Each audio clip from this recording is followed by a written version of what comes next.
Price Lord. Joys T വിയിലൂടെ ഞങ്ങളെ ശ്രദ്ധിക്കുന്ന എല്ലാ പ്രിയപ്പെട്ട ദൈവമക്കൾക്കും യേശുക്രിസ്തുവിൻ്റെ നാമത്തിലുള്ള സ്നേഹവും വന്ദനവും അറിയിക്കുന്നു. പ്രിയപ്പെട്ട ദൈവമക്കളെ, നിങ്ങളൊക്കെ കർത്താവിൽ സന്തോഷമാണെന്ന് വിശ്വസിക്കുന്നു. കർത്താവ് എല്ലാ പ്രിയപ്പെട്ടവരെയും ധാരാളം അനുഗ്രഹിക്കുമാറാകട്ടെ. ഇന്ന് നമുക്കൊരു അനുഗ്രഹിക്കപ്പെട്ടതായ സാക്ഷ്യം കേൾക്കാം. അനുഗ്രഹിക്കപ്പെട്ടതായ ഒരു ദൈവപൈതലാണ് ഇന്ന് നമ്മോടൊപ്പം സാക്ഷ്യം പറയാനായി കടന്നു വന്നിരിക്കുന്നത്. ഈ സാക്ഷ്യം നിങ്ങൾ ശ്രദ്ധയോടെ ശ്രവിച്ചാൽ നിങ്ങളുടെ ഓരോരുത്തരെയും ആത്മീക ജീവിതത്തിൻ്റെ അനുഗ്രഹത്തിന് അത് വളരെ അനുഗ്രഹവും കാരണവുമായി തീരുമെന്ന് ഞാൻ കർത്താവിൽ വിശ്വസിക്കുന്നു. ആ പ്രിയപ്പെട്ട ദേവദാസിയെ ജോയ്സ് ടി വിയിലേക്ക് ഞങ്ങൾ ഹാർദവുമായി സ്വാഗതം ചെയ്യുന്നു. ആമേൻ. Praise Lord. Praise Lord. Praise Lord sister.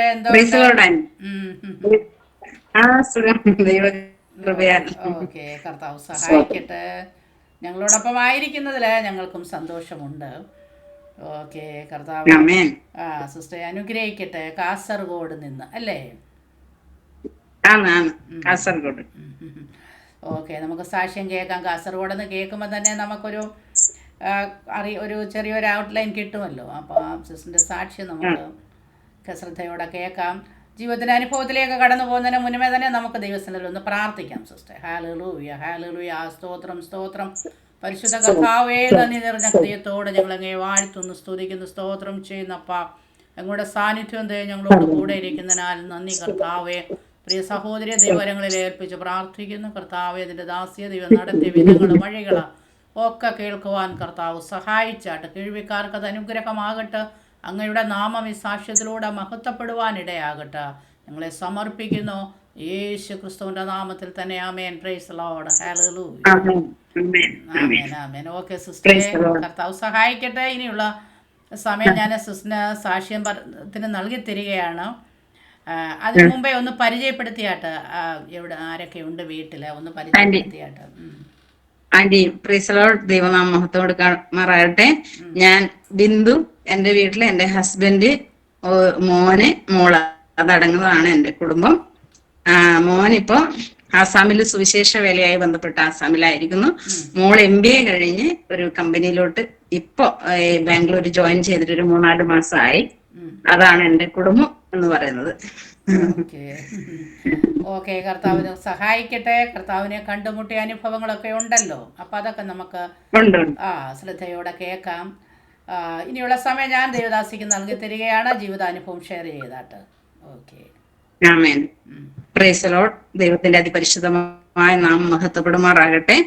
ഈ സന്ധ്യാവേളയിൽ ജോയ്സ് TVയിലൂടെ പ്രിയ ആന്റിയോട് ഒരുമിച്ച് കർത്താവിനെ സാക്ഷിപ്പാൻ എനിക്ക് അവസരം തന്ന ഈ ജോയ്സ് TVയുടെ എല്ലാ ഇതിന്റെ പിന്നിൽ പ്രവർത്തിക്കുന്ന എല്ലാ ദൈവദാസനെയും ദൈവദാസയെയും അതിനാധാരമായിരിക്കുന്ന എല്ലാ പ്രിയപ്പെട്ടവർക്കുമായിട്ട് ഞാൻ ദൈവത്തിന് നന്ദിയോടെ സ്തുതിക്കുകയാണ്. എന്റെ അനുഭവ സാക്ഷ്യം എന്ന് പറയുന്നത്, ഞാൻ കാസർഗോഡ് ജില്ലയിൽ, ആദ്യം തന്നെ ഞാൻ പറഞ്ഞല്ലോ, കാസർഗോഡ് ജില്ലയിലാണ് ഞാൻ ജനിച്ച് വളർത്തപ്പെട്ടത്. ഒരു ഹിന്ദു ബാക്ക്ഗ്രൗണ്ടിലാണ്.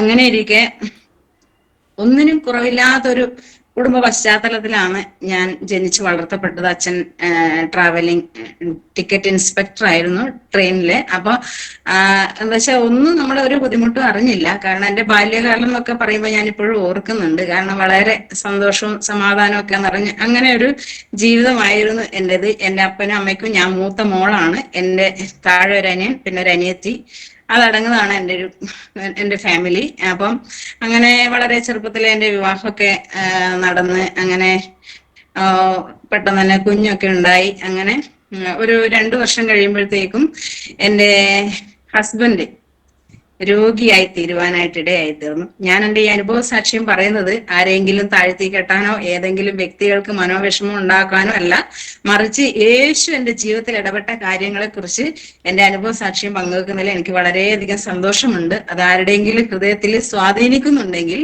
അതെനിക്ക് വളരെ സന്തോഷമാണ്. അത് നിങ്ങളും യേശുവുമായിട്ടുള്ള ബന്ധത്തിൽ എത്തിച്ചേർന്ന് നിങ്ങളും കർത്താവിൽ ആശ്രയിക്കാൻ വേണ്ടിയാണ് ഞാൻ എന്റെ അനുഭവ സാക്ഷ്യം പറയുന്നത്. അപ്പൊ അങ്ങനെ ഇരിക്കെ വളരെ സന്തോഷമായിട്ട് ഞാനും എന്റെ ഭർത്താവും എന്റെ കുഞ്ഞൊക്കെ ഇങ്ങനെ ജീവിച്ചു വളർന്നു വന്നുകൊണ്ടിരിക്കുന്ന സമയത്താണ് ഒട്ടും പ്രതീക്ഷിക്കാതെ അതിഥി എന്ന പോലെ ഒരു രോഗം എന്റെ ഹസ്ബൻഡിനെ പിടികൂടാനിടയായി. പെട്ടെന്ന് കാലിനൊക്കെ നീര് വന്ന് പ്രയാസം വന്ന് അങ്ങനെ ഞാൻ അടുത്തുള്ള ഹോസ്പിറ്റലിൽ എടുത്തുകൊണ്ട് പോയപ്പോ അവര് പറഞ്ഞ് എന്താണെന്നറിയില്ല, ഒരു ചെക്കപ്പ് ചെയ്യണം എന്ന് പറഞ്ഞ് ബ്ലഡ് ടെസ്റ്റിന് നമുക്ക് അടുത്ത ഒരു സിറ്റിയിലേക്ക് നമ്മളെ വിട്ടു. അപ്പൊ അങ്ങനെയാണ് കിഡ്നിക്ക് കിഡ്നിക്ക് പ്രശ്നമുണ്ടെന്ന് അറിയാനായിട്ട് ഇടയായി. അങ്ങനെ ആ ഡോക്ടർ നമ്മളെ കണ്ണൂര് ഒരു വിദഗ്ധ ഹോസ്പിറ്റലിലേക്ക് നമ്മളെ റെഫർ ചെയ്തു. അങ്ങനെ അവിടെ ചെന്നപ്പോഴാണ് അറിഞ്ഞത് വിദഗ്ധ പരിശോധനയിലൂടെ രണ്ട് കിഡ്നിയും തകരാറിലാണ്. തന്നെയല്ല, രണ്ട് കിഡ്നിയിലും കല്ലും ഉണ്ടെന്നുള്ള കാര്യം ആ ചെക്കപ്പിലൂടെയൊക്കെ അറിയാനായിട്ട് ഇടയായി. അറിയാമല്ലോ എന്നെ കേൾക്കുന്ന പ്രിയപ്പെട്ടവരോട്, കാരണം ഒരു വളരെ ചെറുപ്പമാണ് ഒന്നാമത്തെ കാര്യം. രണ്ടാമത്തെ കാര്യം എന്ന് വെച്ച് കഴിഞ്ഞാൽ ഞാൻ വളരെ നിരാശപ്പെട്ടു. ദൈവമേ, ഇനി ഞാൻ എന്ത് ചെയ്യും? ഞാനും എന്റെ കുഞ്ഞും ഞങ്ങൾ അനാഥരായി പോകുമല്ലോ എന്നൊക്കെ ചിന്തിച്ച് ഞാൻ വളരെയധികം പ്രയാസം എന്റെ ജീവിതത്തിലേക്ക് കടന്നു വരാനായിട്ട് ഇടയായി തീർന്നു. എന്ത് ചെയ്യണമെന്ന് അറിയാതെ അങ്ങനെ ആ ഹോസ്പിറ്റലിൽ നിന്നൊക്കെ ഡിസ്ചാർജ് ചെയ്ത് വീട്ടിൽ വന്നെങ്കിൽ പോലും ഞങ്ങള് പിന്നെ ഹിന്ദുക്കളാകുമ്പോൾ അറിയാമല്ലോ, 30 ദൈവങ്ങളുണ്ട് നമുക്ക്. അങ്ങനെ ഓരോ അമ്പലങ്ങളിലും കയറി ഇറങ്ങി ഒടുവില് അച്ഛൻ ജോലി ചെയ്യുന്ന സ്ഥലത്ത് തിരുപ്പതി ക്ഷേത്രത്തിൽ, അച്ഛാ എനിക്ക് അവിടെ വരെ ഒന്ന് പോകണം എന്ന് പറഞ്ഞു. അവരോട് അന്നേരം കാര്യങ്ങളൊന്നും പറഞ്ഞില്ല. പക്ഷെ അവിടെ തമിഴന്മാര് ചെയ്യുന്ന ഒരു നേർച്ചയുണ്ട്. അവർ കെട്ടുതാലി ഊരി ഭണ്ണാരത്തിലെറിയും. അത് ഭർത്താവിന് ദീർഘായുസ് ലഭിക്കും എന്നാണ് അവരുടെ വിശ്വാസം. ആ ഒരു വിശ്വാസം എനിക്ക് ഉള്ളിൽ ഉണ്ടായതുകൊണ്ട് എവിടെ ചെന്നാലാണ് ഒരു ആശ്വാസം കിട്ടുക എന്നുള്ള ചിന്തയിൽ ഞാൻ പല സ്ഥലത്തും, കേരളത്തിലെ എല്ലാ അമ്പലങ്ങളും തീർന്നു, ഒരുവിധപ്പെട്ട ക്ഷേത്രങ്ങളെല്ലാം ഞാൻ വിസിറ്റ് ചെയ്ത് കഴിഞ്ഞു. അതിനുശേഷമാണ് ഞാൻ ഇങ്ങനെ ഒരു ഡിസിഷൻ എടുക്കാൻ തീരുമാനിച്ചത്. അപ്പൊ അങ്ങനെ അച്ഛൻ പറഞ്ഞു, നിന്റെ ആഗ്രഹമല്ലേ, പോകാം എന്ന് പറഞ്ഞ് അങ്ങനെ അവിടെ ചെന്നപ്പോഴാണ് ഞാൻ അറിഞ്ഞത് ദൈവങ്ങൾ ആ ക്ഷേത്രത്തിനകത്ത് കയറണമെങ്കിൽ ക്യൂവാ. അതായത് 100 രൂപയുടെ ടിക്കറ്റ് എടുക്കാം, 50 രൂപയുടെ ടിക്കറ്റ് എടുക്കാം. പിന്നെ അതല്ല അത് പിന്നെ രാവിലെ തൊട്ട് വൈകുന്നേരം വരെ ഫ്രീ ആയിട്ട് നിൽക്കുകയാണെങ്കിൽ അങ്ങനെയൊക്കെ ഓരോ സെക്ഷൻ. അപ്പൊ അച്ഛൻ പറഞ്ഞ്, അന്നത്തെ കാലത്ത് 2000-ലാണെന്ന് ഓർക്കണം. അപ്പൊ അന്നത്തെ കാലത്ത് അച്ഛൻ പറഞ്ഞാ പിന്നെ 100 രൂപയുടെ ടിക്കറ്റ് തന്നെ എടുക്കാന്ന് പറഞ്ഞിട്ട് അങ്ങനെ നമ്മുടെ ഫാമിലി മെമ്പേഴ്സിനെല്ലാം അങ്ങനെ എളുപ്പത്തിൽ അങ്ങ് ചെല്ലണം എന്നുള്ളൊരു ചിന്തയായിരുന്നു എനിക്ക്. അവിടെ ദൈവം ഉണ്ടെന്നുള്ള ചിന്തയായിരുന്നു. അങ്ങനെ ഇവരാരും കാണാതെ എന്റെ കെട്ടുതാലി ഊരി ഞാൻ കടലാസിൽ ചുറ്റി അവിടെ ഭണ്ഡാരത്തിൽ ഇട്ടു. അപ്പൊ അത് കഴിഞ്ഞ് ഞാൻ അവിടെ കണ്ണുനീരോടെ പ്രാർത്ഥിച്ചു, അവിടെ ഒരു ദൈവം ഉണ്ടെങ്കിൽ എന്നെ രക്ഷിക്കട്ടെ എന്നുള്ള ചിന്തയിൽ. ഞാൻ പറഞ്ഞതിന്റെ സാരം അങ്ങനെ വരെ ഒരു സമർപ്പണം, എന്തും ചെയ്യാൻ ഞാൻ വില്ലിങ് ആയിരുന്നു. എന്റെ ഭർത്താവിന്റെ ജീവൻ എനിക്ക് തിരിച്ചു കിട്ടിയാൽ മതി, വേറെ ഒന്നും എനിക്ക് വേണ്ട എന്നുള്ളൊരു ചിന്തയിലായിരുന്നു ഞാൻ ഈ കാര്യങ്ങളൊക്കെയും ചെയ്തത്. അങ്ങനെ 2002 വരെ ഞാൻ പറയാമെന്ന് വെച്ചാൽ, എന്നെ കേൾക്കുന്ന പ്രേക്ഷിതരോട് ഞാൻ പറയുകയാണ്, 2002 വരെ ഞാൻ ദൈവങ്ങളെ തേടിയുള്ള യാത്രയായിരുന്നു. എനിക്ക് അവിടെ ഒന്നും ഒരു മനസ്സമാധാനവും കിട്ടാഞ്ഞിട്ട് എന്റെ ഹാർട്ട് ബീറ്റ്സ് ഇങ്ങനെ കൂടി വരും. ഞാൻ ഇങ്ങനെ ഈ ക്ലോക്കിൽ നോക്കി എന്റെ നെഞ്ചത്ത് ഇങ്ങനെ കൈ വെച്ച് ഞാൻ നോക്കും. അപ്പൊ ഹാർട്ട് ബീറ്റ്സ് ക്രമാതീതമായി വർദ്ധിക്കുകയും, സ്ത്രീകൾക്ക് ഒരു മിനിറ്റിൽ ഇത്ര അടിക്കണം, പുരുഷന്മാർക്ക് ഇത്ര എന്നൊക്കെ നമുക്ക് പഠിക്കാനുണ്ടല്ലോ. അപ്പൊ അത് വെച്ച് നോക്കുമ്പോൾ എനിക്ക് അതിലും ഒത്തിരി കൂടുതലാ, അതായത് ഒത്തിരി കൂടുതലാ. അപ്പൊ ഞാൻ പേടിച്ചു, എന്റെ ഹാർട്ട് ബീറ്റ്സ് ഇപ്പൊ നിൽക്കും, ഞാൻ മരിച്ചു പോകും എന്നുള്ളൊരു ചിന്തയായിരുന്നു. അങ്ങനെ എന്റെ അച്ഛനും എന്റെ അച്ഛന്റെ ചേട്ടന്മാരും എന്റെ അമ്മയും എല്ലാവരും കൂടി എന്നെ ഒരു ഹോസ്പിറ്റലിൽ കൊണ്ടുപോയി. അത് കാഞ്ഞങ്ങാട്, നമ്മുടെ കാസർഗോഡ് ജില്ലയിലെ കാഞ്ഞങ്ങാട് എന്ന പ്രദേശത്താണ്. അപ്പൊ ഞാൻ വിചാരിച്ചു ഹാർട്ടിന്റെ വല്ല ഡോക്ടറെ കാണിക്കാനായിരിക്കും എന്നെ കൊണ്ടുപോയതെന്ന് ഞാൻ ചിന്തിച്ചു. അപ്പൊ അല്ല, അവിടെ എത്തിയപ്പോഴാണ് ഞാൻ അറിഞ്ഞത് മനോരോഗ വിദഗ്ധനെ കാണിക്കാനാണ് എന്നെ കൊണ്ടുപോയത്. അപ്പൊ എന്റെ ഈ ലക്ഷണങ്ങളൊക്കെ കണ്ടിട്ട് എന്റെ അച്ഛന് മനസ്സിലായി കാര്യം ഇവിടെ പിടിവിട്ടു പോവുകയാണെന്നുള്ള ചിന്ത അച്ഛന് മനസ്സിലായി. അപ്പൊ ഡോക്ടർ എനിക്ക് കുറെ ടാബ്ലറ്റ് ഒക്കെ എഴുതി തന്നെങ്കിൽ പോലും ഞാൻ അത് കഴിക്കുന്നുണ്ടെങ്കിലും എന്റെ മനസ്സിന് ഒരു സുഖവും കിട്ടുന്നില്ല. ഞാൻ വളരെ മെന്റലി ഞാൻ ഡൗൺ ആയിക്കൊണ്ട് വരുവാണ്. മെന്റൽ ഡിപ്രഷൻ പോലെ ഞാൻ ആയിപ്പോയി. കാരണം അതുപോലെ എന്റെ ഭർത്താവിനെയും എന്റെ കുഞ്ഞിനെയും സ്നേഹിച്ച ഒരു വ്യക്തിയാണ് ഞാൻ. അതുകൊണ്ട് തന്നെ എന്നെ ആയിരിക്കാം എന്റെ ജീവിതത്തിൽ അത് വളരെയധികം ഷോക്ക് ഏൽക്കാനായിട്ട് ഇടയായിത്തീർന്നു. അങ്ങനെ ഇരിക്കെ 2002 ആകുമ്പോഴത്തേക്കും എനിക്ക് എന്റെ ഒരു മോളും കൂടെ ജനിച്ചു. അപ്പോഴത്തേക്കും ഭർത്താവ് അത്ര ക്ഷീണിതനല്ലെങ്കിൽ പോലും 2 കിഡ്നിയും തകരാറിലാണ്. അപ്പൊ കല്ലുണ്ട്, 2 കിഡ്നിയിലും 2 കല്ലുണ്ട്. അപ്പൊ അത് നമുക്കറിയാം, സ്കാൻ ചെയ്ത് ഡോക്ടർ റിപ്പോർട്ട് പറഞ്ഞതുകൊണ്ട് നമുക്കത് അറിയാം. അപ്പൊ അങ്ങനെ ഇരിക്കെ പിന്നെ എനിക്കൊരു ഇത് കിട്ടി, മാസിക, മുല്ലക്കര ദേവസ്യ സാറിന്റെ ഒരു മാസിക എനിക്ക് എന്റെ കയ്യിൽ കിട്ടുവാനായിട്ട് ഇടയായി തീർന്നു. അങ്ങനെ ഞാൻ ആ മാസിക വായിച്ചപ്പോൾ അനേകർക്ക് രോഗസൗഖ്യം കിട്ടിയതും അനേകർക്ക് വിടുതൽ കിട്ടിയതുമായ അനുഭവ സാക്ഷി അതിൽ കൂടെ ഞാൻ കേട്ടു. അപ്പൊ യേശു രക്ഷിക്കുന്ന ദൈവമാണോ, യേശുവിന് സൗഖ്യമാക്കാൻ കഴിയുമോ എന്നുള്ളൊരു ചിന്ത. അതുവരെ യേശുവിനെ കുറിച്ച് ഒരു കേട്ടുകേൾവി ഉണ്ടെന്നല്ലാതെ യേശു അത്രയും അത്ഭുതം ചെയ്യുന്ന ദൈവമാണെന്നൊന്നും എനിക്കറിയത്തില്ല. അങ്ങനെ ഞാൻ എന്റെ ഭർത്താവിനോട് പറഞ്ഞു, നമുക്ക് പോയാലോ. അവൻ ഭർത്താവ് പറഞ്ഞു, നീ ഒന്ന് ചുമ്മാ ഇരി ബിന്ദു, എത്രയോ ദൈവങ്ങളടുത്ത് പോയി നമ്മൾ നിലവിളിച്ചു, പ്രാർത്ഥിച്ചു, എന്നിട്ടൊന്നും ഒരു സൗഖ്യം കിട്ടാതെ പിന്നെ യേശുവിനാണോ എന്നെ സൗഖ്യമാക്കാൻ കഴിയും, നീ ചുമ്മാ. അങ്ങനെ 2002 എനിക്ക് എന്റെ മോള്, അന്നേരം മോക്ക് അന്നേരം നമ്മുടെ ഈ ഈ സാക്ഷിയൊക്കെ ഞാൻ ഈ മാസികയിലൂടെ കേൾക്കുന്ന സമയത്ത്, കാണുന്ന സമയത്ത് എന്റെ മോക്ക് 4 മാസം പ്രായമായിരുന്നു. അപ്പൊ ഞാൻ എന്റെ മോളെയും കൊണ്ട്, മോനും എന്റെ ഭർത്താവും എന്റെ ഭർത്താവിന്റെ പെങ്ങള്, മൂത്ത പെങ്ങള് വസന്തേച്ചിയും കൂടി, നമ്മള് 5 പേരും കൂടെ നമ്മള് ആ പ്രാർത്ഥനാ കൂട്ടായ്മക്ക് പോയി. അപ്പൊ പോയപ്പോ തന്നെ ആ ദേവദാസൻ പറഞ്ഞു, 2 കിഡ്നിയും ഫെയിലായിട്ട് ഒരാൾ ഇവിടെ ഇരിപ്പുണ്ട് എന്ന് പറഞ്ഞു. അപ്പൊ അതന്നെ എനിക്ക് ഒരു വിശ്വാസം വന്നു. അപ്പൊ അതുപോലെ തന്നെ ഈ കുഞ്ഞിനെ എടുത്തുകൊണ്ട്, കുഞ്ഞെന്റെ ചുമലിലുണ്ട്, മോനെ കയ്യിലുണ്ട്, മോൻ കൈ പിടിച്ചിട്ടുണ്ട്. അപ്പൊ ഞാൻ പറഞ്ഞു കർത്താവിനോട്, കർത്താവെ, ഇവിടെ ഒരു ജീവനുള്ള ദൈവം ഉണ്ടെങ്കിൽ, എന്റെ ജീവിത പങ്കാളിക്ക് സൗഖ്യം തരികയാണെങ്കിൽ ഞാനും എന്റെ കുഞ്ഞുങ്ങളും ഈ ദൈവത്തിനായി ജീവിക്കും എന്നുള്ള ഒരു തീരുമാനം ഞാൻ അവിടെ നിന്ന് എടുക്കാനിടയായിത്തീർന്നു. അങ്ങനെ ഈ തിരുനാമ കീർത്തനം പാടുവാൻ, അല്ലെങ്കിൽ നാവ് എനിക്ക് എന്തിനു നാഥ എന്നുള്ള ഒരു പാട്ടാണ് ഞാൻ ആ ക്രിസ്തീയ ഭക്തി ഞാൻ ആദ്യമായിട്ട് ഞാൻ കേൾക്കുന്നത്. അപ്പം അതെന്റെ ഹൃദയത്തിൽ അപ്പൊ എന്റെ ഒരു തണുപ്പ്, എന്റെ ശരീരത്തിൽ നിന്ന് ഉച്ചം തല മുതൽ ഉള്ളം കാല് വരെ ഒരു തണുപ്പ് എനിക്ക് ഫീൽ ചെയ്യുന്നത് ഞാൻ എന്റെ ജീവിതത്തിൽ മനസ്സിലാക്കാനായിട്ട് ഇടയായിത്തീർന്നു. ഒന്നും അറിയത്തില്ല, എന്നാലും ആ പോയ അനുഭവം വെച്ച് ഇവിടെ എന്തോ ഒരു ശക്തി ഉണ്ട്, യേശു ജീവിക്കുന്ന ദൈവമാണെന്ന് എന്റെ ജീവിതത്തിൽ ഞാൻ മനസ്സിലാക്കുവാൻ ഇടയായി. അതുപോലെ എന്റെ ഹസ്ബൻഡ് അതുവരെയും ഭക്ഷണമൊന്നും ശരിക്കും കഴിക്കത്തില്ലായിരുന്നു. കുറച്ച് ഒരു തവി ചോറ് കഴിക്കുമ്പോൾ തന്നെ പുള്ളി പറയും, എനിക്ക് ഇരയെടുത്ത പാമ്പിനെ പോലെ ഉണ്ട് ബിന്ദു, എനിക്കൊന്നും ദഹിക്കുന്നില്ല, ഭക്ഷണം വേണ്ട, ഭക്ഷണം വേണ്ട, അങ്ങനെ പറയുമായിരുന്നു. അപ്പൊ അങ്ങനെ അന്ന് പുള്ളി ആ പ്രാർത്ഥന കഴിഞ്ഞ് വീട്ടിൽ വന്ന അന്ന് ഭക്ഷണം 1 പ്ലേറ്റ് ചോറ് കഴിച്ചു. തന്നെയല്ല, ശരീരം നന്നായിട്ട് വിയർക്കാൻ തുടങ്ങി. തന്റെ ശരീരത്തിൽ താൻ അനുഭവിച്ച സൗഖ്യം എനിക്ക് നേരിട്ട് കണ്ട് മനസ്സിലാക്കിയ ഒരു വ്യക്തിയാണ് ഞാൻ. അതിനുശേഷം എനിക്ക് മനസ്സിലായി, നമ്മൾ ഇതുവരെ കണ്ട ദൈവങ്ങളെ പോലെയല്ല യേശു ജീവനുള്ള ദൈവമാണെന്ന്, യേശു നമ്മുടെ ജീവിതത്തിൽ പ്രവർത്തിക്കുന്ന ദൈവമാണെന്ന് എന്റെ ജീവിതത്തിൽ അന്ന് ഞാൻ മനസ്സിലാക്കി. അങ്ങനെ ഇരിക്കെ നമ്മൾ ഈ കൂട്ടായ്മക്ക് എല്ലാ ആഴ്ചയും പോകാൻ തുടങ്ങി, നമ്മുടെ കൂടെ കുറെ ആൾക്കാർ വരാൻ തുടങ്ങി. അങ്ങനെ ഇരിക്കെ ഒരു ദിവസം ഈ 2 കിഡ്നിയിലെ കല്ലിനാലും വളരെയധികം ഭാരപ്പെട്ട് പ്രയാസപ്പെട്ട് അദ്ദേഹം പറഞ്ഞു, ബിന്ദു, എനിക്ക് ഇങ്ങനെ ഒരു വേദന ഇനി വരികയാണെങ്കിൽ ഞാൻ ജീവനോട് ഇരിക്കത്തില്ല, എന്റെ കുഞ്ഞുങ്ങളെ നോക്കി നീ എങ്ങനെയെങ്കിലും ജീവിക്കണം എന്ന് അദ്ദേഹം വളരെ വേദനയോടെ പറഞ്ഞു. കാരണം അതായത് സൂയിസൈഡ് ചെയ്യേണ്ട ഒരു മനസ്സിൽ അങ്ങനത്തെ ഒരു പ്രയാസം തന്നെ മകന്റെ ജീവിതത്തിൽ വരാനിടയായി.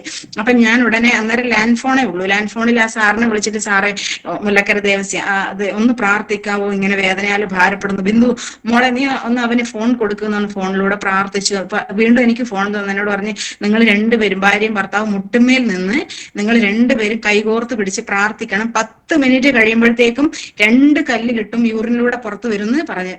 പ്രിയപ്പെട്ട ദൈവമക്കളെ, ഞാൻ കിഡ്നിയിൽ കല്ലുണ്ടെന്നും സ്കാൻ ചെയ്തപ്പോൾ ഡോക്ടറും ഞങ്ങളും അല്ലാതെ വേറെ ആരും അറിയുന്നില്ല. അങ്ങനെ 10 മിനിറ്റ് കഴിഞ്ഞപ്പോൾ അതിശക്തമായി മൂത്രം ഒഴിക്കാൻ തോന്നി. ഞാൻ ഉടനെ ഒരു പാത്രം, ഞാൻ ആ പാത്രമൊക്കെ ഇപ്പോഴും ഞാൻ ഓർക്കുന്നുണ്ട്, ആ ലൈറ്റ് റോസ് കളറിലുള്ള ഒരു പാത്രം ഞാൻ എടുത്തുകൊണ്ട് കൊടുത്തു, പ്ലാസ്റ്റിക്കിന്റെ. അപ്പൊ അതിനകത്ത് മൂത്രം ഒഴിച്ചപ്പോഴത്തേക്ക് 2 കല്ല് പുറത്തു വന്നു.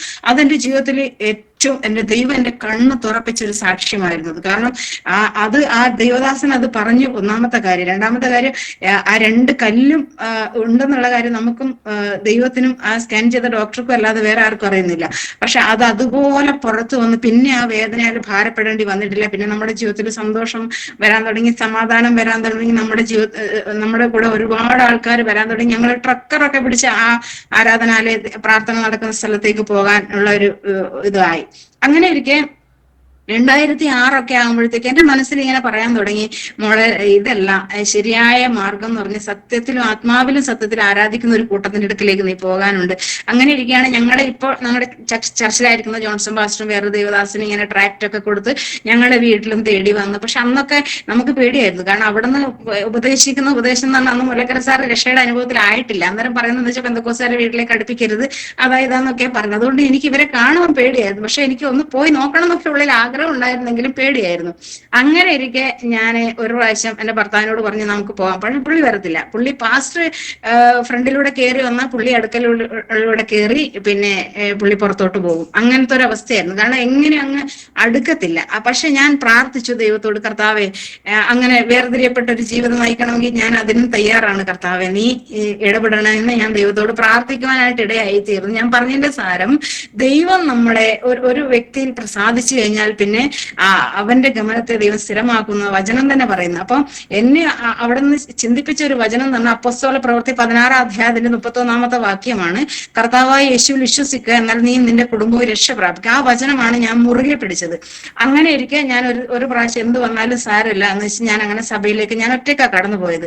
അങ്ങനെ കടന്നുപോയി ഞാൻ പറഞ്ഞു നല്ലതാ, നല്ല പ്രാർത്ഥനയാ, നല്ല ആരാധനയാ, വരണം എന്ന് പറഞ്ഞ് എന്റെ ഭർത്താവിനെ നിർബന്ധത്തോടെ ഞാൻ കൂട്ടിക്കൊണ്ടുപോയി. പക്ഷെ എന്തുകൊണ്ടോ ഞാൻ പെന്തക്കോസ്ത് അനുഭവത്തിലായതിനു ശേഷം എന്റെ ജീവിതത്തിൽ ഒത്തിരി പ്രതികൂലത്തിന്റെ കാറ്റുകൾ ആഞ്ഞടിക്കാൻ തുടങ്ങി. ദൈവമക്കളെ, എന്നെ കേൾക്കുന്ന പ്രിയ പ്രേക്ഷകരോട് ഞാൻ പറയട്ടെ, ആ ജീവനുള്ള ദൈവത്തെ അറിഞ്ഞതിന് ശേഷം, അറിയേണ്ടതുപോലെ അറിഞ്ഞതിന് ശേഷം ഒത്തിരി പ്രയാസങ്ങൾ, കൊടുങ്കാറ്റും തിരമാലകളും ആഞ്ഞടിക്കുമ്പോഴും ആ പടകിൽ നാഥൻ ഉണ്ടായിരുന്നു എന്നുള്ളതാണ് എൻ്റെ ഒരു വലിയൊരു അനുഭവ സാക്ഷി. അങ്ങനെയാണ് ഞങ്ങള് ആ പെന്തക്കോസ്ത് ചർച്ചിൽ പോയതിനു ശേഷം പാസ്റ്റർ ജോൺസൺ ജെയിംസ്, അദ്ദേഹമാണ് ഞങ്ങളുടെ പാസ്റ്റർ. ഇപ്പോഴും അന്ന് ആ ദേവദാസൻ തന്നെയാണ് ഞങ്ങളുടെ പാസ്റ്റർ, ഇന്നും അദ്ദേഹം തന്നെയാണ് ഞങ്ങളുടെ പാസ്റ്റർ. അങ്ങനെ ഞങ്ങൾ ആ ചർച്ചിലേക്ക് കടന്നുപോയി. എൻ്റെ കുഞ്ഞുങ്ങളും ഒക്കെ ആയിട്ട് സൺഡേ സ്കൂളിൽ പഠിക്കാനൊക്കെ ആ ചർച്ചിൽ നമ്മൾ കടന്നു പോയതിനു ശേഷം ഒത്തിരിയും പ്രയാസങ്ങൾ ഞങ്ങളുടെ ജീവിതത്തിൽ അനുഭവിച്ചെങ്കിലും നേരായ മാർഗം അതാണെന്നുള്ള കാര്യം എനിക്ക് നന്നായിട്ട് ദൈവം തമ്പുരാൻ മനസ്സിലാക്കി തന്നു. പക്ഷെ ഞങ്ങൾ അങ്ങനെ അവിടെ പിടിച്ചു നിന്നപ്പോൾ പിന്നെ പുള്ളിയുടെ കിഡ്നി രണ്ടും ചുരുങ്ങിപ്പോയി, വല്ലാത്തൊരവസ്ഥയിലൊക്കെ ആയിപ്പോയി. അങ്ങനെ ഞങ്ങൾ ഒരു കാസർഗോഡ് ഒരു ആയുർവേദ ഹോസ്പിറ്റൽ ഉണ്ടായിരുന്നു. അവിടെ അഡ്മിറ്റ് ചെയ്താൽ കിഡ്നിക്ക് നല്ല സൗഖ്യം കിട്ടുമെന്നും പറഞ്ഞുകൊണ്ട്, പക്ഷെ കിഡ്നി രണ്ടും ചുരുങ്ങിപ്പോയത് ഒരിക്കലും ആയുർവേദ ട്രീറ്റ്മെൻറ്റിലൂടെ ശരിയാവത്തില്ല എന്ന് പിന്നീട് ഞാൻ മനസ്സിലാക്കി. അങ്ങനെ അവർ ഒത്തിരിയും വെള്ളത്തിൽ കലർന്ന് കുറേ മരുന്നൊക്കെ അടിക്കടി തന്നതുകൊണ്ട് കിഡ്നി ഇത് ഫിൽട്ടർ ചെയ്യാൻ വേണ്ടി കിഡ്നി പ്രവർത്തിക്കുന്നുമില്ല. അങ്ങനെ വല്ലാത്തൊരു സിറ്റുവേഷനിലായിപ്പോയി. അങ്ങനെ അവിടുന്ന് പുള്ളി സംസാരിക്കുന്നില്ല, പുള്ളിയുടെ പൾസ് എല്ലാം ഡൗൺ ആയി. അങ്ങനെ ഒരു ഡ്യൂട്ടി ഡോക്ടറും അവിടുന്ന് ഞങ്ങളുടെ ബന്ധുക്കളെല്ലാവരും കൂടി ആംബുലൻസിലാണ് പെരിയാരം മെഡിക്കൽ, കാസർഗോഡ് മുതൽ പെരിയാരം മെഡിക്കൽ കോളേജ് വരെ ആംബുലൻസിൽ ഒരു 5 ലിറ്റർ ഫ്ലൂയിഡ്, ബ്ലഡും വെള്ളവും കലർന്ന ഫ്ലൂയിഡ് എൻ്റെ അച്ഛനാണ് ആംബുലൻസിൽ നിന്ന് അത് വാങ്ങി പുറത്തോട്ട് കളഞ്ഞത്. അപ്പം അന്നേരം അച്ഛൻ എൻ്റെ ഹസ്ബൻഡിൻ്റെ സിറ്റുവേഷൻ കണ്ടപ്പോൾ പേടിച്ചു പോയി. കാരണം ഇദ്ദേഹം മരിച്ചു പോകുന്നുള്ള ഒരു, അപ്പം ഞാനാണെങ്കിൽ എല്ലാ ദൈവമക്കളോടും പാസ്റ്റർമാരോടൊക്കെ വിളിച്ച് പറഞ്ഞ് ഞങ്ങളുടെ പാസ്റ്ററും പ്രാർത്ഥിക്കുക. അങ്ങനെ പ്രാർത്ഥിച്ച് അപ്പം പെരിയാരത്തെത്തിയപ്പോഴത്തേക്കും അവർ ഡോക്ടർ എന്നോട് പറഞ്ഞ് ഇദ്ദേഹം മരിച്ചു പോകേണ്ട ഒരാളായിരുന്നു, പക്ഷേ എന്തോ നിങ്ങളുടെ ഒരു ഭാഗ്യം അദ്ദേഹം രക്ഷപ്പെട്ടത്. അങ്ങനെ ICUലൊക്കെ ആയിരുന്നു ആ സമയത്ത്. അങ്ങനെ ഡയാലിസിസ് സ്റ്റാർട്ട് ചെയ്ത് പറയാമെന്ന് ചോദിച്ചാൽ ഒത്തിരി പ്രയാസങ്ങൾ എൻ്റെ ജീവിതത്തിലേക്ക് കടന്നു വരാനിടയായി. പക്ഷെ ഞാൻ എൻ്റെ വിശ്വാസം മുറുകെ പിടിച്ചു. ഞാൻ ഇന്ന് ഓർക്കുകയാണെങ്കിൽ യഹോവ എനിക്ക് ചെയ്ത സകല ഉപകാരങ്ങൾക്കും ഞാൻ അവന് എന്ത് പകരം നൽകും? രക്ഷയുടെ പാനപാത്രം എടുത്ത് യഹോവയുടെ നാമം വിളിച്ച് അപേക്ഷിക്കുമെന്ന് സങ്കീർത്തനക്കാരൻ പാടിയതുപോലെ ആ ദൈവം ചെയ്ത ഉപകാരങ്ങൾ ഓരോന്നും ഓർത്താൽ അനവധിയായ കഷ്ടങ്ങളും അനർത്ഥങ്ങളും ഞങ്ങളുടെ ജീവിതത്തിൽ കടന്നു വന്നിട്ടുണ്ട്. പക്ഷെ അതിൻ്റെ എല്ലാം മധ്യത്തിൽ ദൈവം ഞങ്ങളെ അത്ഭുതകരമായി വിടുവിച്ച ഒരു അനുഭവ സാക്ഷ്യമാണ് എനിക്ക് പറയാനുള്ളത്. കാരണം പ്രയാസങ്ങൾ, പ്രതികൂലങ്ങൾ എന്ന് പറയുമ്പോൾ നമുക്ക് ഷെയർ ചെയ്യാൻ പറ്റുന്നതൊക്കെ സിസ്റ്ററിന് പറയാം. എന്തൊക്കെയാണ് പ്രതികൂലങ്ങൾ, പ്രയാസങ്ങൾ എന്നൊക്കെ. പ്രയാസങ്ങൾ എന്ന് പറഞ്ഞാൽ ആദ്യം ഡയാലിസിസ് ചെയ്യുന്ന സമയത്ത് തന്നെ ഡോക്ടർ എന്നോട് ചോദിച്ചു, ഈ ലൈഫ് ലോങ് ഡയാലിസിസ് തിരഞ്ഞെടുക്കുന്നോ അതോ എപ്പോഴെങ്കിലും കിഡ്നി ട്രാൻസ്പ്ലാന്റ് ചെയ്യാൻ ആഗ്രഹിക്കുന്നുണ്ടോ എന്ന് എന്നോട് ചോദിച്ചു. അപ്പം ഞാൻ സാർ എന്താ അങ്ങനെ ചോദിച്ചു? നമ്മുടെ ലൈഫ് ലോങ് ഡയാലിസിസ് ആണെങ്കിൽ ബ്ലഡ് കയറ്റിയിട്ടാണ് ഡയാലിസിസ് ചെയ്യേണ്ടത്. അപ്പോൾ മാസത്തിൽ 1 അല്ലെങ്കിൽ 2 അങ്ങനെ ബ്ലഡ് കയറ്റിയാൽ മതി. അത് ചുരുങ്ങിയ ഒരു ചെലവാണ്. മറ്റേതാണെങ്കിൽ നമ്മൾ ഈ വില കൂടി ഇഞ്ചക്ഷനാണ് കൊടുക്കേണ്ടത്. അത് ഒരിക്കലും ആ പേഷ്യൻറ്റിന് ബ്ലഡ് കയറ്റാൻ പാടില്ല. ഇതാകുമ്പോൾ ലൈഫ് ലോങ് ഡയാലിസിസ് അല്ലേ, അപ്പം നമുക്ക് ഒരിക്കലും കിഡ്നി ട്രാൻസ്പ്ലാന്റ് ചെയ്യാൻ ആഗ്രഹിക്കുന്നില്ലല്ലോ. ഞാൻ പറഞ്ഞില്ല എന്ന് പറഞ്ഞു. അങ്ങനെയാണ് നമ്മൾ ബ്ലഡ് കയറ്റിയിട്ടുള്ള ഡയാലിസിസ് തിരഞ്ഞെടുത്തത്.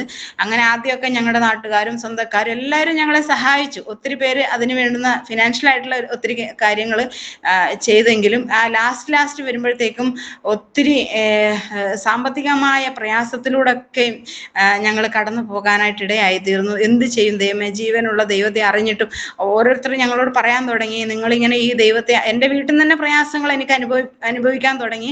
എൻ്റെ അപ്പനും അമ്മയും എന്ന് വേണ്ട എല്ലാവരും ഇങ്ങനെ പറഞ്ഞ് ദൈവത്തെ വിളിച്ചിട്ടും നിങ്ങൾക്ക് അങ്ങനെ ഒരു ഇതും കിട്ടുന്നില്ലല്ലോ, ഒരു സൗഖ്യം കിട്ടും. അപ്പം ഞാനും ദൈവത്തോട് ചോദിച്ചു, ദൈവമേ എന്തുകൊണ്ടാണ് എൻ്റെ ജീവിതത്തിൽ ഇങ്ങനെ ഒരു പ്രതികൂലങ്ങൾ വരുന്നത്? ഇതിൽ നിന്നൊരു മോചനമില്ലേ കർത്താവേ എന്നൊക്കെ ഞാൻ ഇങ്ങനെ ചോദിക്കുമായിരുന്നു.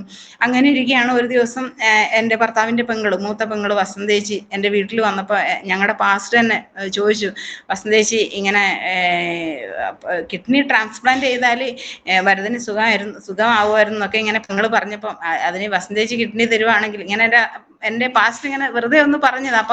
അപ്പൊ നിങ്ങൾ പറഞ്ഞു ഞാൻ തരാം പാസ്റ്ററെ, അതിന് വേണ്ടുന്ന സാമ്പത്തികമായ കാര്യങ്ങൾ എവിടെ നിന്നാ? അപ്പം പറഞ്ഞു അതെല്ലാം കർത്താവ് നോക്കിക്കൊള്ളുന്നു ഞങ്ങളുടെ പാസ്റ്റർ ഇങ്ങനെ പറയാനായിട്ട് ഇടയായി തീർന്നു. ഞാൻ പറഞ്ഞതിന്റെ സാരം അങ്ങനെ ഒരു പരീക്ഷണാർത്ഥം 2-2.5 വർഷം ഡയാലിസിസ് ചെയ്തതിന് ശേഷം ഒരു പരീക്ഷണാർത്ഥം ഞങ്ങൾ കോഴിക്കോട് മെഡിക്കൽ കോളേജിൽ അങ്ങനെ പോയി. ഡോക്ടർ ശ്രീലത, അവിടെ ഡോക്ടർ ശ്രീലതയാണ്.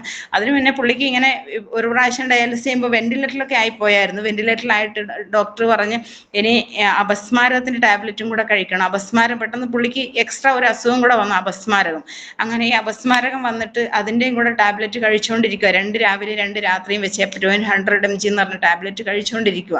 അപ്പം ഡോക്ടർ പറഞ്ഞ് ഈ ടാബ്ലറ്റ് കഴിക്കുന്ന വിവരം അവിടെ പറയരുത്, അതായത് കോഴിക്കോട് മെഡിക്കൽ കോളേജിലെ ഡോക്ടറോട് പറയരുത്. ഒരിക്കലും ഈ അപസ്മാരമുള്ള രോഗിക്ക് ഇത്രയും മണിക്കൂറുകളോളം അനസ്തേഷ്യ കൊടുത്തിട്ട് വേണം കിഡ്നി ട്രാൻസ്പ്ലാന്റ് ചെയ്യാൻ വേണ്ടിയിട്ട്.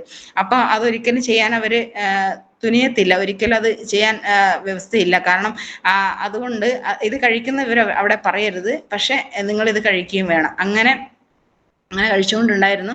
ട്രാൻസ്പ്ലാന്റ് കഴിഞ്ഞതിന് ശേഷം പുള്ളിക്ക് ഒരു പ്രാവശ്യം ഇങ്ങനെ ഈ അപസ്മാരകം വരാനിടയായി തീർന്നു. അപ്പൊ ഞാൻ ഇങ്ങനെ വിചാരിച്ചു, ദൈവമേ എന്ത് ചെയ്യണം?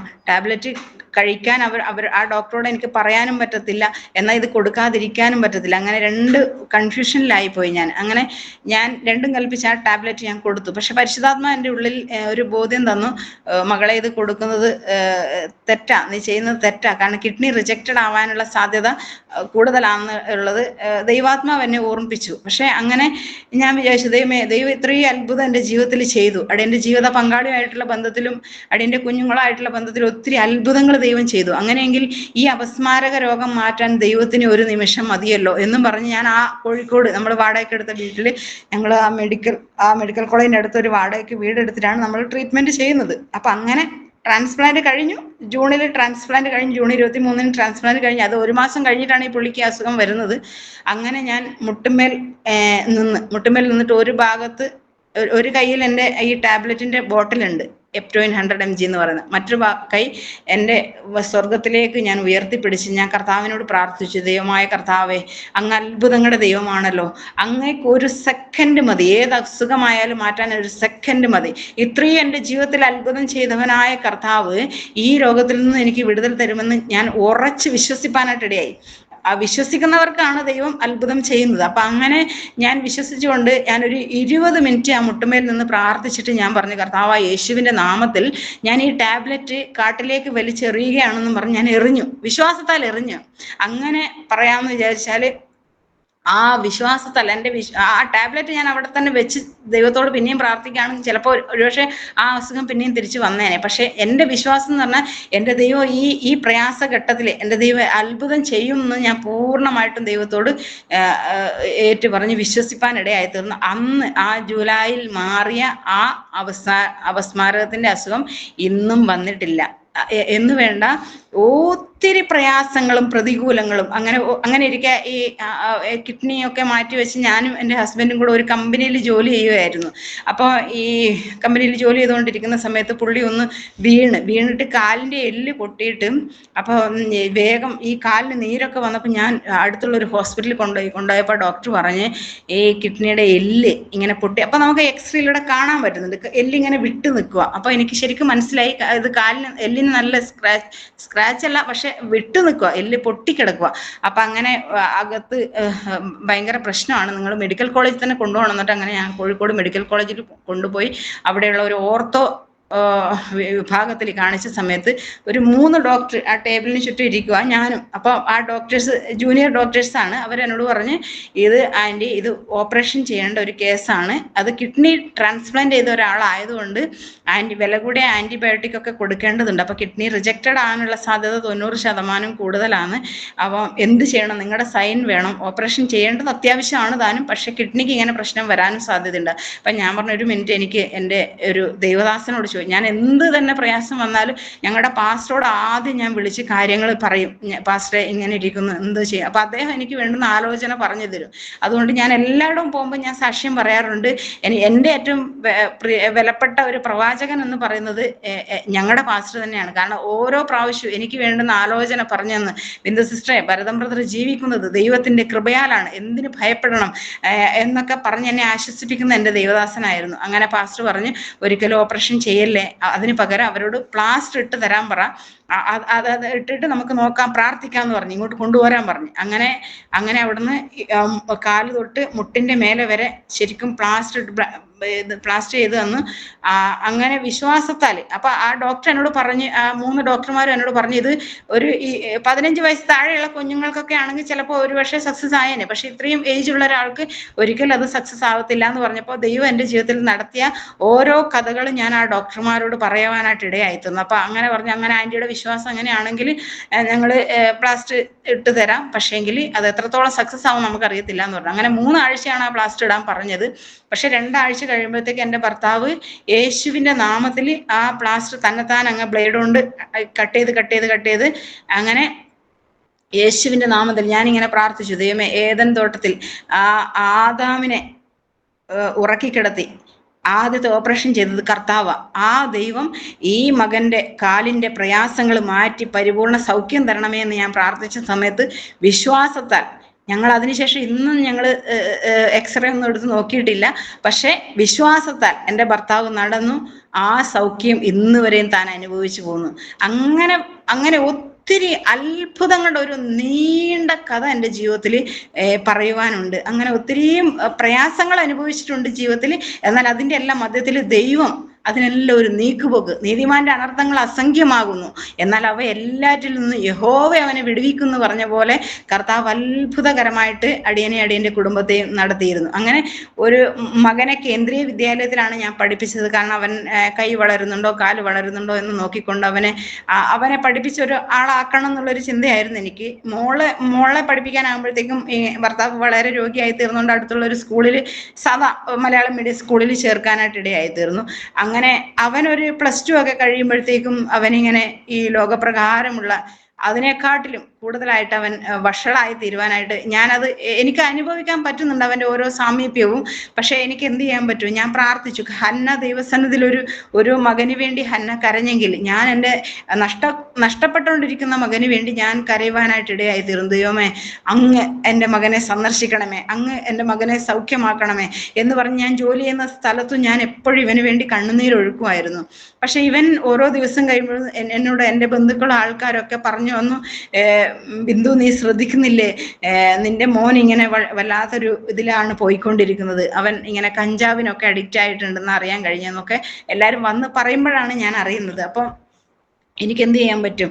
ഞാൻ അവനെ ഉപദേശിക്കുന്നുണ്ടെങ്കിൽ അതൊന്നും അവനെ ചെവി കേൾക്കുന്നില്ല. അപ്പൊ അങ്ങനെ ഞങ്ങളുടെ പാസ്റ്ററോട് ഞാൻ എപ്പോഴും പറയും, പാസ്റ്റർ ഈ പ്രാർത്ഥിക്കണം മോൻ ഇങ്ങനെ. അപ്പൊ ബിന്ദു എന്തിനു ഭാരപ്പെടുന്നു, അവൻ ദൈവത്തിനുള്ളതാ, ഇങ്ങനെ പറയുമായിരുന്നു. അപ്പൊ ഞാൻ ഇങ്ങനെ ചിന്തിക്കും, പാസ്റ്റർ എന്തുകൊണ്ടാ ഇങ്ങനെ ഒരു പ്രയാസം ഇല്ലാതെ ഇങ്ങനെ പറയുന്നത് എന്തുകൊണ്ടാന്ന് ഞാൻ ഇങ്ങനെ ചിന്തിക്കുമായിരുന്നു. ബിന്ദു എന്തിനാ ഭാരപ്പെടുന്നു, അവൻ ദൈവത്തിനുള്ളതാ. പിന്നെ ഞാൻ പാസ്റ്റർ പറയുമ്പോൾ ദൈവം പറഞ്ഞ പോലെ എനിക്കൊരു ആശ്വാസമായി തീരും. അങ്ങനെ ഞാനും അത് വിശ്വസിച്ചു, അവൻ ദൈവത്തിനുള്ളതാ ഇങ്ങനെ ഞാൻ വിശ്വസിച്ചു. അങ്ങനെ 2020 അങ്കമാലിയിൽ വെച്ച് നടന്ന ഒരു യൂത്ത് ക്യാമ്പിൽ അവനെ പാസ്റ്റർ നിർബന്ധിച്ച്, അവൻ പോകുന്നില്ല, ഒരിക്കലും പോകാനുള്ള ഒരു മനസ്സും അവനില്ല. പക്ഷെ അവൻ അങ്ങനെ പോയി. വെള്ളിയാഴ്ചയാണ് അവിടുത്തെ ക്യാമ്പ് തുടങ്ങിയത്. വെള്ളി, ശനി, ഞായർ 3 ദിവസം നടക്കുന്ന ക്യാമ്പാണ്. ആദ്യം ഞാൻ ചോദിച്ചു, മോനെ എങ്ങനെയുണ്ട് ക്യാമ്പ്? വൈകിട്ട് ഞാൻ രാത്രി വിളിക്കും. അപ്പം അമ്മേ, ക്യാമ്പ് അങ്ങനെ തന്നെ ഉണ്ട്, എന്നെ വിളിച്ച് ഇങ്ങനെ ശല്യം ചെയ്യല്ലേ, എനിക്കിഷ്ടമല്ല എന്ന്. 2ാമത്തെ ദിവസം ഞാൻ പേടിച്ചുകൊണ്ടാണ് വിളിക്കുന്നത്. അതേപോലത്തെ മറുപടി ആയിരുന്നു അവൻ്റെ ഭാഗത്തുനിന്നുണ്ടായത്. പക്ഷെ 3ാമത്തെ ദിവസം ക്യാമ്പ് കഴിയുമ്പോഴത്തേക്കും അവനെ വിളിച്ചപ്പോൾ അവൻ ധൂർത്തപുത്രൻ എങ്ങനെ അപ്പന്റെ സന്നിധിയിലേക്ക് മടങ്ങി വന്നുവോ അതുപോലെ ഒരു അനുതാപത്തിന്റെ, ഒരു കരച്ചിലിന്റെ ഒരു മറുപടിയാണ് എനിക്ക് കേൾക്കാനിടയായി തീർന്നത്. അമ്മയോട് ഞാൻ ചെയ്ത എല്ലാ തെറ്റിനും അമ്മ എന്നോട് ക്ഷമിക്കണം, ഞാൻ അറിയാതെയും ചെയ്തു പോയല്ല. അപ്പൊ എനിക്ക് മനസ്സിലായി അവനെ ദൈവം സന്ദർശിച്ചു എന്നുള്ള കാര്യം എനിക്ക് മനസ്സിലായി. പക്ഷെ അവൻ വീട്ടിൽ വന്നപ്പോഴാണ് അറിഞ്ഞത് അവൻ സമ്പൂർണ്ണ സുവിശേഷ വേലയ്ക്ക് വേണ്ടി സമർപ്പിച്ച് അവൻ ഇങ്ങനെ ആസാമിലേക്ക് പോകാൻ തീരുമാനിച്ചത് എന്നോടല്ല പറഞ്ഞത്, ഞങ്ങളുടെ പാസ്റ്ററോട് അവൻ പറഞ്ഞത്. അപ്പൊ അത് കേട്ടപ്പോഴത്തേക്കും ഞാൻ അങ്ങ് വയലന്റ് ആയി. കാരണം അവന്റെ കൈ വളരുന്നുണ്ടോ കാല് വളരുന്നുണ്ടോ നോക്കിയിട്ടാണ് ഞാൻ ജീവിക്കുന്നത്. അപ്പൊ നീയും കൂടെ ഇങ്ങനെ സമ്പൂർണ്ണ സുവിശേഷ വേലക്ക് പോയാലും എനിക്കാരുണ്ട്. അന്നേരം പിശാച് എന്നോട് അങ്ങനെ ഒരു ഇടപെട്ടതായിരിക്കാം ഞാൻ ചിന്തിക്കുന്നു. അപ്പൊ അങ്ങനെ ഈ ഒരു സന്ധ്യാസമയത്ത് എന്നോട് ദൈവം ഇങ്ങനെ ഇടപെടാൻ തുടങ്ങി. മകളെ, അബ്രഹാം തന്റെ ഏകജാതനെ മോറിയ മലയിൽ കൊണ്ട് യാഗം അർപ്പിക്കണം എന്ന് പറഞ്ഞപ്പോ അതുപോലെ ദൈവത്തെ അനുസരിച്ച ഒരു അബ്രഹാം യേശു കർത്താവിനെ ഭൂമിയിലേക്ക് സ്വർഗസ്ഥനായ പിതാവ് അയച്ചത് നമ്മുടെ എല്ലാവരുടെയും പാപത്തിന്റെ മോചനത്തിന് വേണ്ടിയിട്ട് മാനവരാശികളെ രക്ഷിക്കാനും വേണ്ടിയാണ്. അങ്ങനെയെങ്കിൽ നിന്റെ ഒരു മകനെ സുവിശേഷ വേലക്ക് വേണ്ടി തരുന്നതാണോ നിനക്ക് പ്രയാസം എന്നുള്ള കാര്യം ഒരു ദിവസം സന്ധ്യാസമയത്ത് ഒരു ശനിയാഴ്ച കാലം എന്നോട് ദൈവം ഇടപെട്ടു. അങ്ങനെ ഇടപെട്ട സമയത്ത് ഞാൻ വിചാരിച്ചു എന്തുകൊണ്ടാണ് ഇങ്ങനെ ഒരു ചിന്ത എനിക്ക് വരുന്നത്. പിറ്റേത്തെ ദിവസം ആരാധനാലയത്തിൽ പോയപ്പോൾ പാസ്റ്റർ അവന് ഒരു 5 മിനിറ്റ് സമയം കൊടുത്തു. അവന് 5-10 മിനിറ്റ് സമയം കൊടുത്തു. അപ്പൊ ആ സമയത്ത് ദൈവം എന്നോട് എങ്ങനെ ഇടപെട്ടോ അതുപോലുള്ള കാര്യങ്ങൾ അവനും പറയുവാനായിട്ട് ഇടയായി തീർന്നു. ഞാൻ പറഞ്ഞതിന്റെ സാരം, ദൈവം എത്ര നല്ലവനാന്ന് അന്നേരം ഞാൻ കർത്താവേ ഇതാ നിന്റെ ദാസി എന്ന് മറിയെ സമർപ്പിച്ചതുപോലെ ഞാൻ എന്നെ തന്നെ സമർപ്പിപ്പാനിടയായി. അങ്ങനെ അവൻ എല്ലാം ഈ നാട്ടിലെ കൂട്ടുകാരെയും നാട്ടിലെ ഞങ്ങളെ ഉൾപ്പെടെ എല്ലാവരെയും വിട്ടവൻ കർത്താവിന് വേണ്ടി ഇന്ന് ഓടി നടന്ന് അധ്വാനിക്കുന്ന ഒരു ദൈവത്തിന്റെ ദാസനായി തീരുവാനായിട്ട് ഇടയായി തീർന്നു. ഞങ്ങളുടെ കഴിവോ ഞങ്ങളുടെ യോഗ്യതയോ ഒന്നുമല്ല, ദൈവം നമ്മളെ സ്നേഹിക്കുന്നത് കൊണ്ട് അവനെ ദൈവം തക്ക സമയത്ത് പിടിച്ച് വേർതിരിച്ച് വിളിച്ച് അവനെ കർത്താവിന്റെ വേലക്കായി ആക്കി.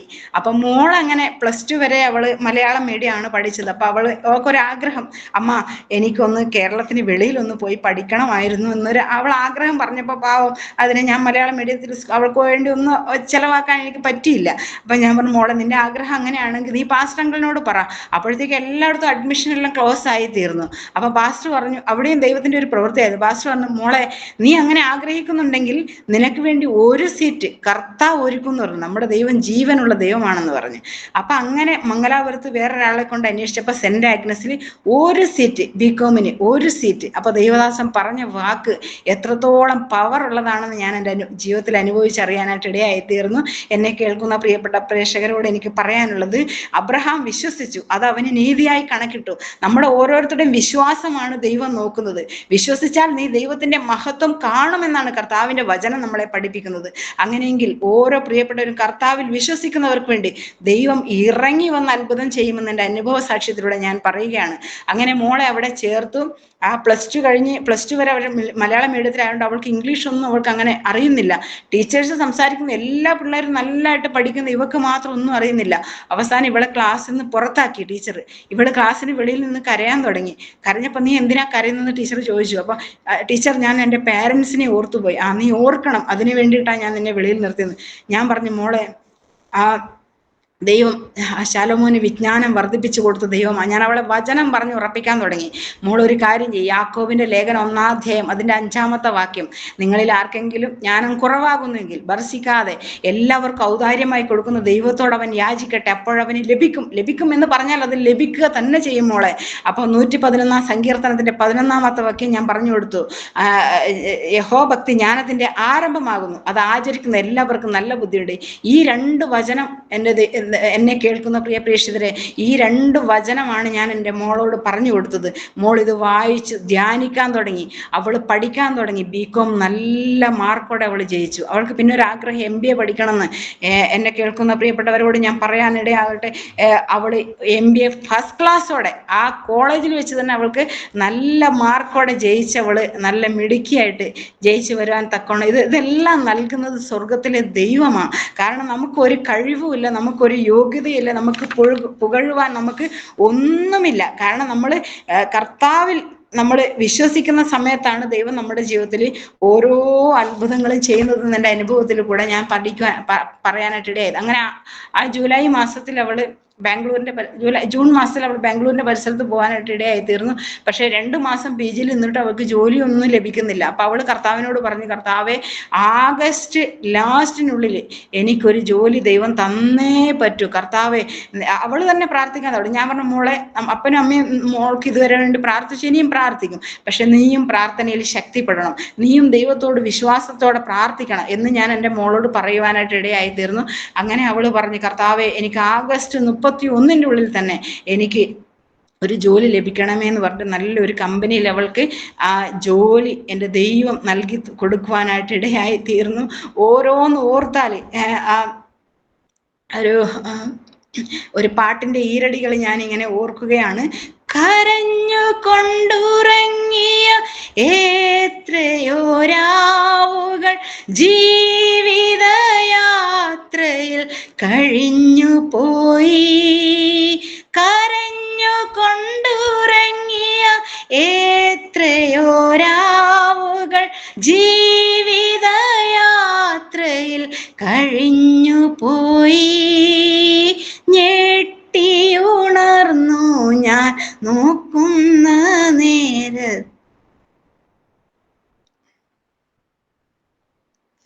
ദൈവമേ സ്തോത്രം. ഞാൻ പലപ്പോഴും രാത്രിയുടെ യാമാരംഭങ്ങളിലൊക്കെ എഴുന്നേറ്റിരുന്ന് ഞാൻ കണ്ണുനീരോടെ പ്രാർത്ഥിക്കും. എൻ്റെ ഭർത്താവിൻ്റെ ദേഹത്ത് എൻ്റെ കണ്ണുനീർ തുള്ളികൾ വീഴും, എൻ്റെ കുഞ്ഞുങ്ങളുടെ ദേഹത്ത് എൻ്റെ കണ്ണുനീർ തുള്ളികൾ വീഴും. അതുപോലെ ഞാൻ കരഞ്ഞ് ദൈവത്തോട് ഞാൻ പ്രാർത്ഥിച്ച എത്രയോ രാത്രികൾ. എനിക്കത് ഓർക്കുമ്പോൾ എനിക്ക് കരച്ചിൽ വന്നുകൊണ്ടാണ് എനിക്ക് ആ പാട്ട് മുഴുവനായിട്ട് പാടാൻ കഴിയാത്തത്. എന്ന് പറഞ്ഞു കഴിഞ്ഞാൽ അതുപോലുള്ള അനുഭവത്തിലൂടെ ഒരുപാട് പ്രയാസങ്ങളും പ്രതികൂലങ്ങളും നിറഞ്ഞ ഒരു ജീവിതമായിരുന്നു എൻ്റെത്. പക്ഷെ അതിൻ്റെ എല്ലാം മധ്യത്തിൽ യേശു കർത്താവ് എൻ്റെ ജീവിതത്തിൽ വലിയവ ചെയ്തു എന്നുള്ളതാണ് എൻ്റെ അനുഭവ സാക്ഷി എന്ന് പറയാനുള്ളത്. ഇപ്പോഴും എൻ്റെ ജീവിത പങ്കാളി സഭയിൽ തന്നെ നല്ലൊരു സ്ട്രോങ് വിശ്വാസിയായിട്ട് ഇപ്പോഴും ആരോഗ്യത്തോടെ ദൈവം പരിപാലിക്കുന്നതിനെ ഓർത്ത് ഞാൻ ദൈവത്തെ സ്തുതിക്കുകയാണ്. ഇപ്പൊ കിഡ്നി ട്രാൻസ്പ്ലാന്റ് ചെയ്തതെന്ന് തന്നെ 2009 ഇപ്പൊ ഇത്രയും വർഷത്തോളമായിട്ട് ഒരു കുഴപ്പമില്ലാതെ അദ്ദേഹം ഓടി നടന്ന് സഭയിലായാലും എല്ലാ പ്രാർത്ഥനക്കായാലും ബുധനാഴ്ച കൂട്ടായ്മക്കായാലും വെള്ളിയാഴ്ച കൂട്ടായ്മക്കായാലും ഞായറാഴ്ച ആരാധനക്കായാലും ഒരു നേരം പോലും പ്രാർത്ഥന മുടക്കാൻ അദ്ദേഹത്തിന് ഇഷ്ടമല്ല. അദ്ദേഹം ഞങ്ങളെ അതുപോലെ സമ്മർദ്ദം പുലർത്തുന്ന ഒരു മനുഷ്യനാ. കാരണം ആരാധനക്ക് ലേറ്റായ പറയും, വേഗം ഒരുങ്ങി നമുക്ക് പോകണം. അദ്ദേഹത്തിന്റെ ഉള്ളിൽ കിട്ടിയ ആ ദൈവസ്നേഹം അത് നമ്മൾ മറ്റുള്ളവരോടും പകരുവാനായിട്ട് ഇടയായി തീർന്നു. അങ്ങനെ എൻ്റെ ആങ്ങളെയൊക്കെ വിശ്വാസത്തിൽ വരാനായിട്ട് ഇടയായി തീർന്നു. അച്ഛൻ്റെ പെങ്ങളുടെ മോള്, അങ്ങനെ ഞങ്ങളുടെ വീടിൻ്റെ അടുത്തുള്ള ഒരു കുട്ടി, അവരൊക്കെ നമ്മുടെ ചർച്ചിലേക്ക് വരാനായിട്ട് ഇടയായി തീർന്നു. ഞാൻ അനുഭവിച്ചറിഞ്ഞ ഈ സന്തോഷം ഞാൻ ഓരോ വീടാന്തരം കയറി ഇറങ്ങി ഞാൻ പുസ്തകങ്ങൾ, ഈ മാസികകൾ കൊണ്ടു കൊടുത്തിട്ടുണ്ട്. ഞാൻ പറഞ്ഞ എല്ലാവരോടും, യേശുവാണ് ജീവിക്കുന്നത്. നമ്മുടെ കാസർഗോഡ് ദേശം എന്ന് പറയുന്നത് നമ്മുടെ ഈ തെക്കൻ മേഖലകളിലെ പോലെയല്ല. ഞാനിപ്പോൾ നിൽക്കുന്നത് തെക്കൻ മേഖലയിലൊരു വീട്ടിലാണ്. ഇവിടത്തെ പോലെയല്ല. കാരണം എന്ന് വെച്ചാൽ അവിടെ എന്ന് പറഞ്ഞാൽ ഒരു വിശ്വാസീനെ കണ്ടെത്തണമെങ്കിൽ മൈലുകൾ താണ്ടി പോണം. കാരണം ഞങ്ങളുടെ ചർച്ചിലായാലും കുറച്ചു പേര് മാത്രമേ ഞങ്ങളുടെ ചർച്ചിൽ വിശ്വാസികൾ എന്ന് പറയാനുള്ളൂ. അതുപോലുള്ള ഒരു ദേശമാണ് കാസർഗോഡ്. കാരണം ഹിന്ദു മുസ്ലിം കൂടിക്കലർന്ന ഒരു ദേശം. പക്ഷെ നല്ല ആൾക്കാരാണ്, നല്ല സ്നേഹമുള്ളവരാണ്. പക്ഷെ അതിൽ ദൈവത്തെ അറിഞ്ഞ് മുന്നോട്ട് നിൽക്കുക എന്ന് പറഞ്ഞത് വളരെ എന്താ പറയുക, പ്രയാസമേറിയ ഒരു കാര്യമാണ്. കാരണം എന്ന് വെച്ചാൽ എൻ്റെ വീട്ടില് 10-17 പേര് സമുദായ സംഘക്കാരെന്ന് പറഞ്ഞിട്ട് ആൾക്കാർ വന്നു, ബിന്ദു, നീ ഇങ്ങനെ വിശ്വാസത്തിൽ വേണ്ടിയിട്ട് ക്രിസ്ത്യാനിയായിട്ട് പോയാല് നിന്റെ അപ്പനോ അമ്മയോ മരിച്ചാല് ഞങ്ങളുടെ ശ്മശാനത്ത് അടക്കത്തില്ല, ഒന്നാമത്തെ കാര്യം. തന്നെയല്ല, നീയോ നിന്റെ മക്കളെയോ നിന്റെ ഭർത്താവോ ആര് മരിച്ചാലും ഞങ്ങൾ ബോഡി എടുക്കത്തില്ല എന്നൊക്കെ പറഞ്ഞ് അവർ പറയുന്നതൊക്കെ ഞാൻ ശ്രദ്ധയോടെ കേട്ടു. ലാസ്റ്റ് ഞാൻ അവരോട് ചോദിച്ചു, ഓക്കെ, നിങ്ങൾ ഇത്രയും കാര്യങ്ങൾ എന്നോട് പറഞ്ഞു, പക്ഷെ എൻ്റെ ഉള്ളിൽ ഉണ്ടായ വിശ്വാസം, അതായത് ഞാൻ എൻ്റെ ഹസ്ബൻഡ് രോഗിയായി തീർന്ന സമയത്ത്, എൻ്റെ ഹസ്ബൻഡ് മരണത്തോട് മല്ലടിച്ച് വെന്റിലേറ്ററിൽ കിടന്ന സമയത്ത്, ആ വെന്റിലേറ്ററിൽ കിടന്ന സമയം എന്നൊക്കെ പറഞ്ഞത് അത് ചിന്തിക്കാൻ പോലും പറ്റുന്നില്ല. കാരണം എന്നോട് ഇവരാരും പറയുന്നില്ല വെന്റിലേറ്ററിലാണെന്നുള്ള കാര്യം. ഞാനങ്ങനെ സഭായോഗം കഴിഞ്ഞ് നേരെ ഹോസ്പിറ്റലിൽ പോയി ഡയാലിസിസ് ഉള്ള എൻ്റെ ഹസ്ബൻഡിനെ ഞാൻ തപ്പുക. അപ്പോൾ അവർ പറഞ്ഞു, ഇവിടെ ഇല്ല, വെന്റിലേറ്ററിൽ ICUലാണെന്ന് പറഞ്ഞു. വെന്റിലേറ്ററിലാണെന്ന് എന്നോട് പറയുന്നില്ല. ICUനകത്ത് കയറി ഞാൻ എല്ലാവരും നോക്കുമ്പോഴത്തേക്കും എൻ്റെ ഹസ്ബൻഡിനെ കാണുന്നില്ല. അപ്പൊ ഐസിനകത്തും വേറൊരു ICU, MICU. അപ്പം അത്രയ്ക്കും ക്രിട്ടിക്കൽ ആയിട്ടുള്ള പേഷ്യന്റുമാരെ കിടത്തുന്ന ഒരു സ്ഥലമാണ് MICU. അപ്പൊ MICനകത്ത് കയറി നോക്കുമ്പോൾ ഏറ്റവും കൂടുതൽ ആ 5 പേഷ്യന്റിൽ ഏറ്റവും കൂടുതൽ ക്രിട്ടിക്കൽ സ്റ്റേജിൽ എൻ്റെ ഹസ്ബൻഡാണ്. രണ്ട് കൈയും കെട്ടിയിട്ടുണ്ട്, ആ കണ്ണൊക്കെ ഇങ്ങനെ കെട്ടിയിട്ടുണ്ട്. അപ്പൊ തല ഇങ്ങനെ വെച്ചെടുത്ത് രക്തവും വെള്ളവും ഇങ്ങനെ സ്പ്രെഡായി കിടക്കുന്നത് ഈ ഷീറ്റേല്. അപ്പൊ ഞാൻ ചോദിച്ചു, ഇതെന്താണ് സിസ്റ്റർ എന്ന് ഞാൻ സിസ്റ്ററോട് ചോദിക്കുമ്പോൾ സിസ്റ്റർ വിചാരിച്ചു ഭാര്യയാണെങ്കിൽ ഒരിക്കലും അത്ര ധൈര്യത്തോടെ വന്ന് ചോദിക്കത്തില്ലല്ലോ. അപ്പം സിസ്റ്റർ പറഞ്ഞ്, ഈ പേഷ്യന്റിന്റെ കാര്യം ഒന്നും പറയാറായിട്ടില്ല, കാരണം ഈ പേഷ്യന്റ് ഏത് സമയത്തും ഡെഡായി പോകാൻ സാധ്യതയുണ്ട്. കാരണം ഈ പേഷ്യന്റിന് അങ്ങനെയാണ് ഡോക്ടർ പറഞ്ഞേക്കുന്നത്, 24 മണിക്കൂറാണ് ഡോക്ടർ പറഞ്ഞേക്കുന്നത്, 24 മണിക്കൂറിനുള്ളിൽ ആള് മരിച്ചു പോകുന്നാണ് പറഞ്ഞു. അങ്ങനെ തന്നെ വ്യക്തമായിട്ട് ആ സിസ്റ്റർ എന്നോട് പറഞ്ഞു. അപ്പൊ ദൈവദൂതനെ പോലെ ആ സമയത്ത് എൻ്റെ പാസ്റ്ററും ഞങ്ങളുടെ കൂടെ വന്നിട്ടുണ്ടായിരുന്നു. വെന്റിലേറ്ററിൽ കയറി പാസ്റ്റർ പറഞ്ഞു, ഞങ്ങൾക്ക് പ്രാർത്ഥിക്കാം ബിന്ദു സിസ്റ്ററെ, നമുക്ക് പ്രാർത്ഥിക്കാം. അപ്പം പുള്ളി ഇങ്ങനെ മരണത്തിന് വേണ്ടി വെപ്രാളപ്പെടും. ഭയങ്കര ഒരു സൗണ്ട്, വെന്റിലേറ്ററിൽ കിടക്കുന്ന പേഷ്യന്റിനെ കണ്ടവർക്കറിയാം, ഭയങ്കര ഒരു സൗണ്ട് പുറത്തേക്ക് വരുന്നുണ്ട്. അത് മനുഷ്യന്റെ സൗണ്ടാണോ മൃഗത്തിന്റെ സൗണ്ടാണോ എന്ന് മനസ്സിലാവുന്നില്ല. അത്രയും ഭയങ്കര വേദന താൻ അനുഭവിക്കുന്നുണ്ടെന്നുള്ളത് എനിക്ക് മനസ്സിലായി. അപ്പൊ പാസ്റ്റർ പറഞ്ഞു, നമുക്ക് പ്രാർത്ഥിക്കാം ബിന്ദു സിസ്റ്റർ എന്ന് കണ്ണടച്ച് കർത്താവിനോട്, ഞങ്ങൾ ജീവനുള്ള ദൈവത്തോട് ഞങ്ങൾ പ്രാർത്ഥിക്കാനായിട്ട് ഇടയായി തീർന്നു. അങ്ങനെ മരണത്തിന് വേണ്ടി വെപ്രാളം പിടിച്ച ആ മനുഷ്യൻ ശാന്തമായി കിടന്നുറങ്ങുന്നത് എൻ്റെ കണ്ണുകൊണ്ട് ഞാൻ കണ്ടു. പാസ്റ്റർ പറഞ്ഞു, ബിന്ദുസ്റ്റേ, ഇത് ദൈവം നമ്മുടെ ജീവിതത്തിൽ കാണിച്ചു തന്ന ഒരു അടയാളമാ. കർത്താവ് ജീവിക്കുന്നു, മനസ്സിലായില്ലേ? കർത്താവ് ജീവിക്കുന്നു. അങ്ങനെ ആ വെന്റിലേറ്ററിൽ കിടന്ന മനുഷ്യൻ ഉടനെ തന്നെ പിറ്റേത്തെ ദിവസം തന്നെ ജനറൽ വാർഡിലേക്ക് മാറ്റി. പക്ഷെ ജനറൽ വാർഡിലേക്ക് മാറ്റിയെങ്കിലും പോലും അദ്ദേഹത്തിന് തീരെ ഓർമ്മയില്ല, ഓർമ്മക്കുറവ്. പിന്നെ തന്നെയല്ല, നീ കാണുന്നില്ലേ ജനലിന്റെ മേളിൽ കുഞ്ഞുങ്ങൾ കയറി കളിക്കുന്നത് നീ കാണുന്നില്ലേ? അപ്പൊ കുഞ്ഞുങ്ങളില്ല, കുഞ്ഞുങ്ങൾ വീട്ടിലുള്ള. പുള്ളി ആകെ അബ്നോർമൽ ആയ അവസ്ഥയിലാണ് എന്നോട് സംസാരിക്കുന്നത്. അപ്പോൾ ഈ നെഫ്രോളജിസ്റ്റ് ഈ റൗണ്ട്സിന് വന്ന സമയത്ത് ഞാൻ ഡോക്ടറോട് ചോദിച്ചു, സാറേ എന്തുകൊണ്ടാണ് ഈ മനുഷ്യൻ ഇങ്ങനെ അബ്നോർമൽ ആയ അവസ്ഥയിലാണല്ലോ സാറേ ഇങ്ങനെ പറയുന്നത് സംസാരിക്കുന്നതൊക്കെ എന്ന് ഞാനിങ്ങനെ പറയാനായിട്ട് ഇടയായി തീർന്നു. അന്നേരം അവര് പറഞ്ഞ്, ഈ പേഷ്യന്റിന്റെ കാര്യം നമുക്ക് ഇതുവരെ ഒന്നും പറയാറായിട്ടില്ല, കാരണം ഈ പേഷ്യന്റ് ഓക്സിജൻ ഫുള്ള് നഷ്ടപ്പെട്ടു പോയായിരുന്നു ശരീരത്തിൽ നിന്ന്. അങ്ങനെയുള്ള ഒരു ഓർമ്മക്കുറവാണെങ്കിൽ തീർച്ചയായിട്ടും അത് ജീവിതകാലത്തിൽ ഒരിക്കലും ആ ഓർമ്മ തിരിച്ചു കിട്ടാൻ സാധ്യതയില്ല എന്ന് പറഞ്ഞു. പക്ഷെ വൈദ്യശാസ്ത്രം അസാധ്യമെന്ന് പറഞ്ഞത് എൻ്റെ ദൈവം എല്ലാം സാധ്യമാക്കി തന്നതിനെ ഓർത്ത് ഞാൻ ദൈവത്തെ സ്തുതിക്കുകയാണ്. അങ്ങനെ അത്ഭുതങ്ങൾ ഒരുപാട് കണ്ട ഒരു പെരിയാരം മെഡിക്കൽ കോളേജിൽ ഒത്തിരി കണ്ണുനീരൊഴുക്കിയ ഒരു ഹോസ്പിറ്റലായിരുന്നു അത്.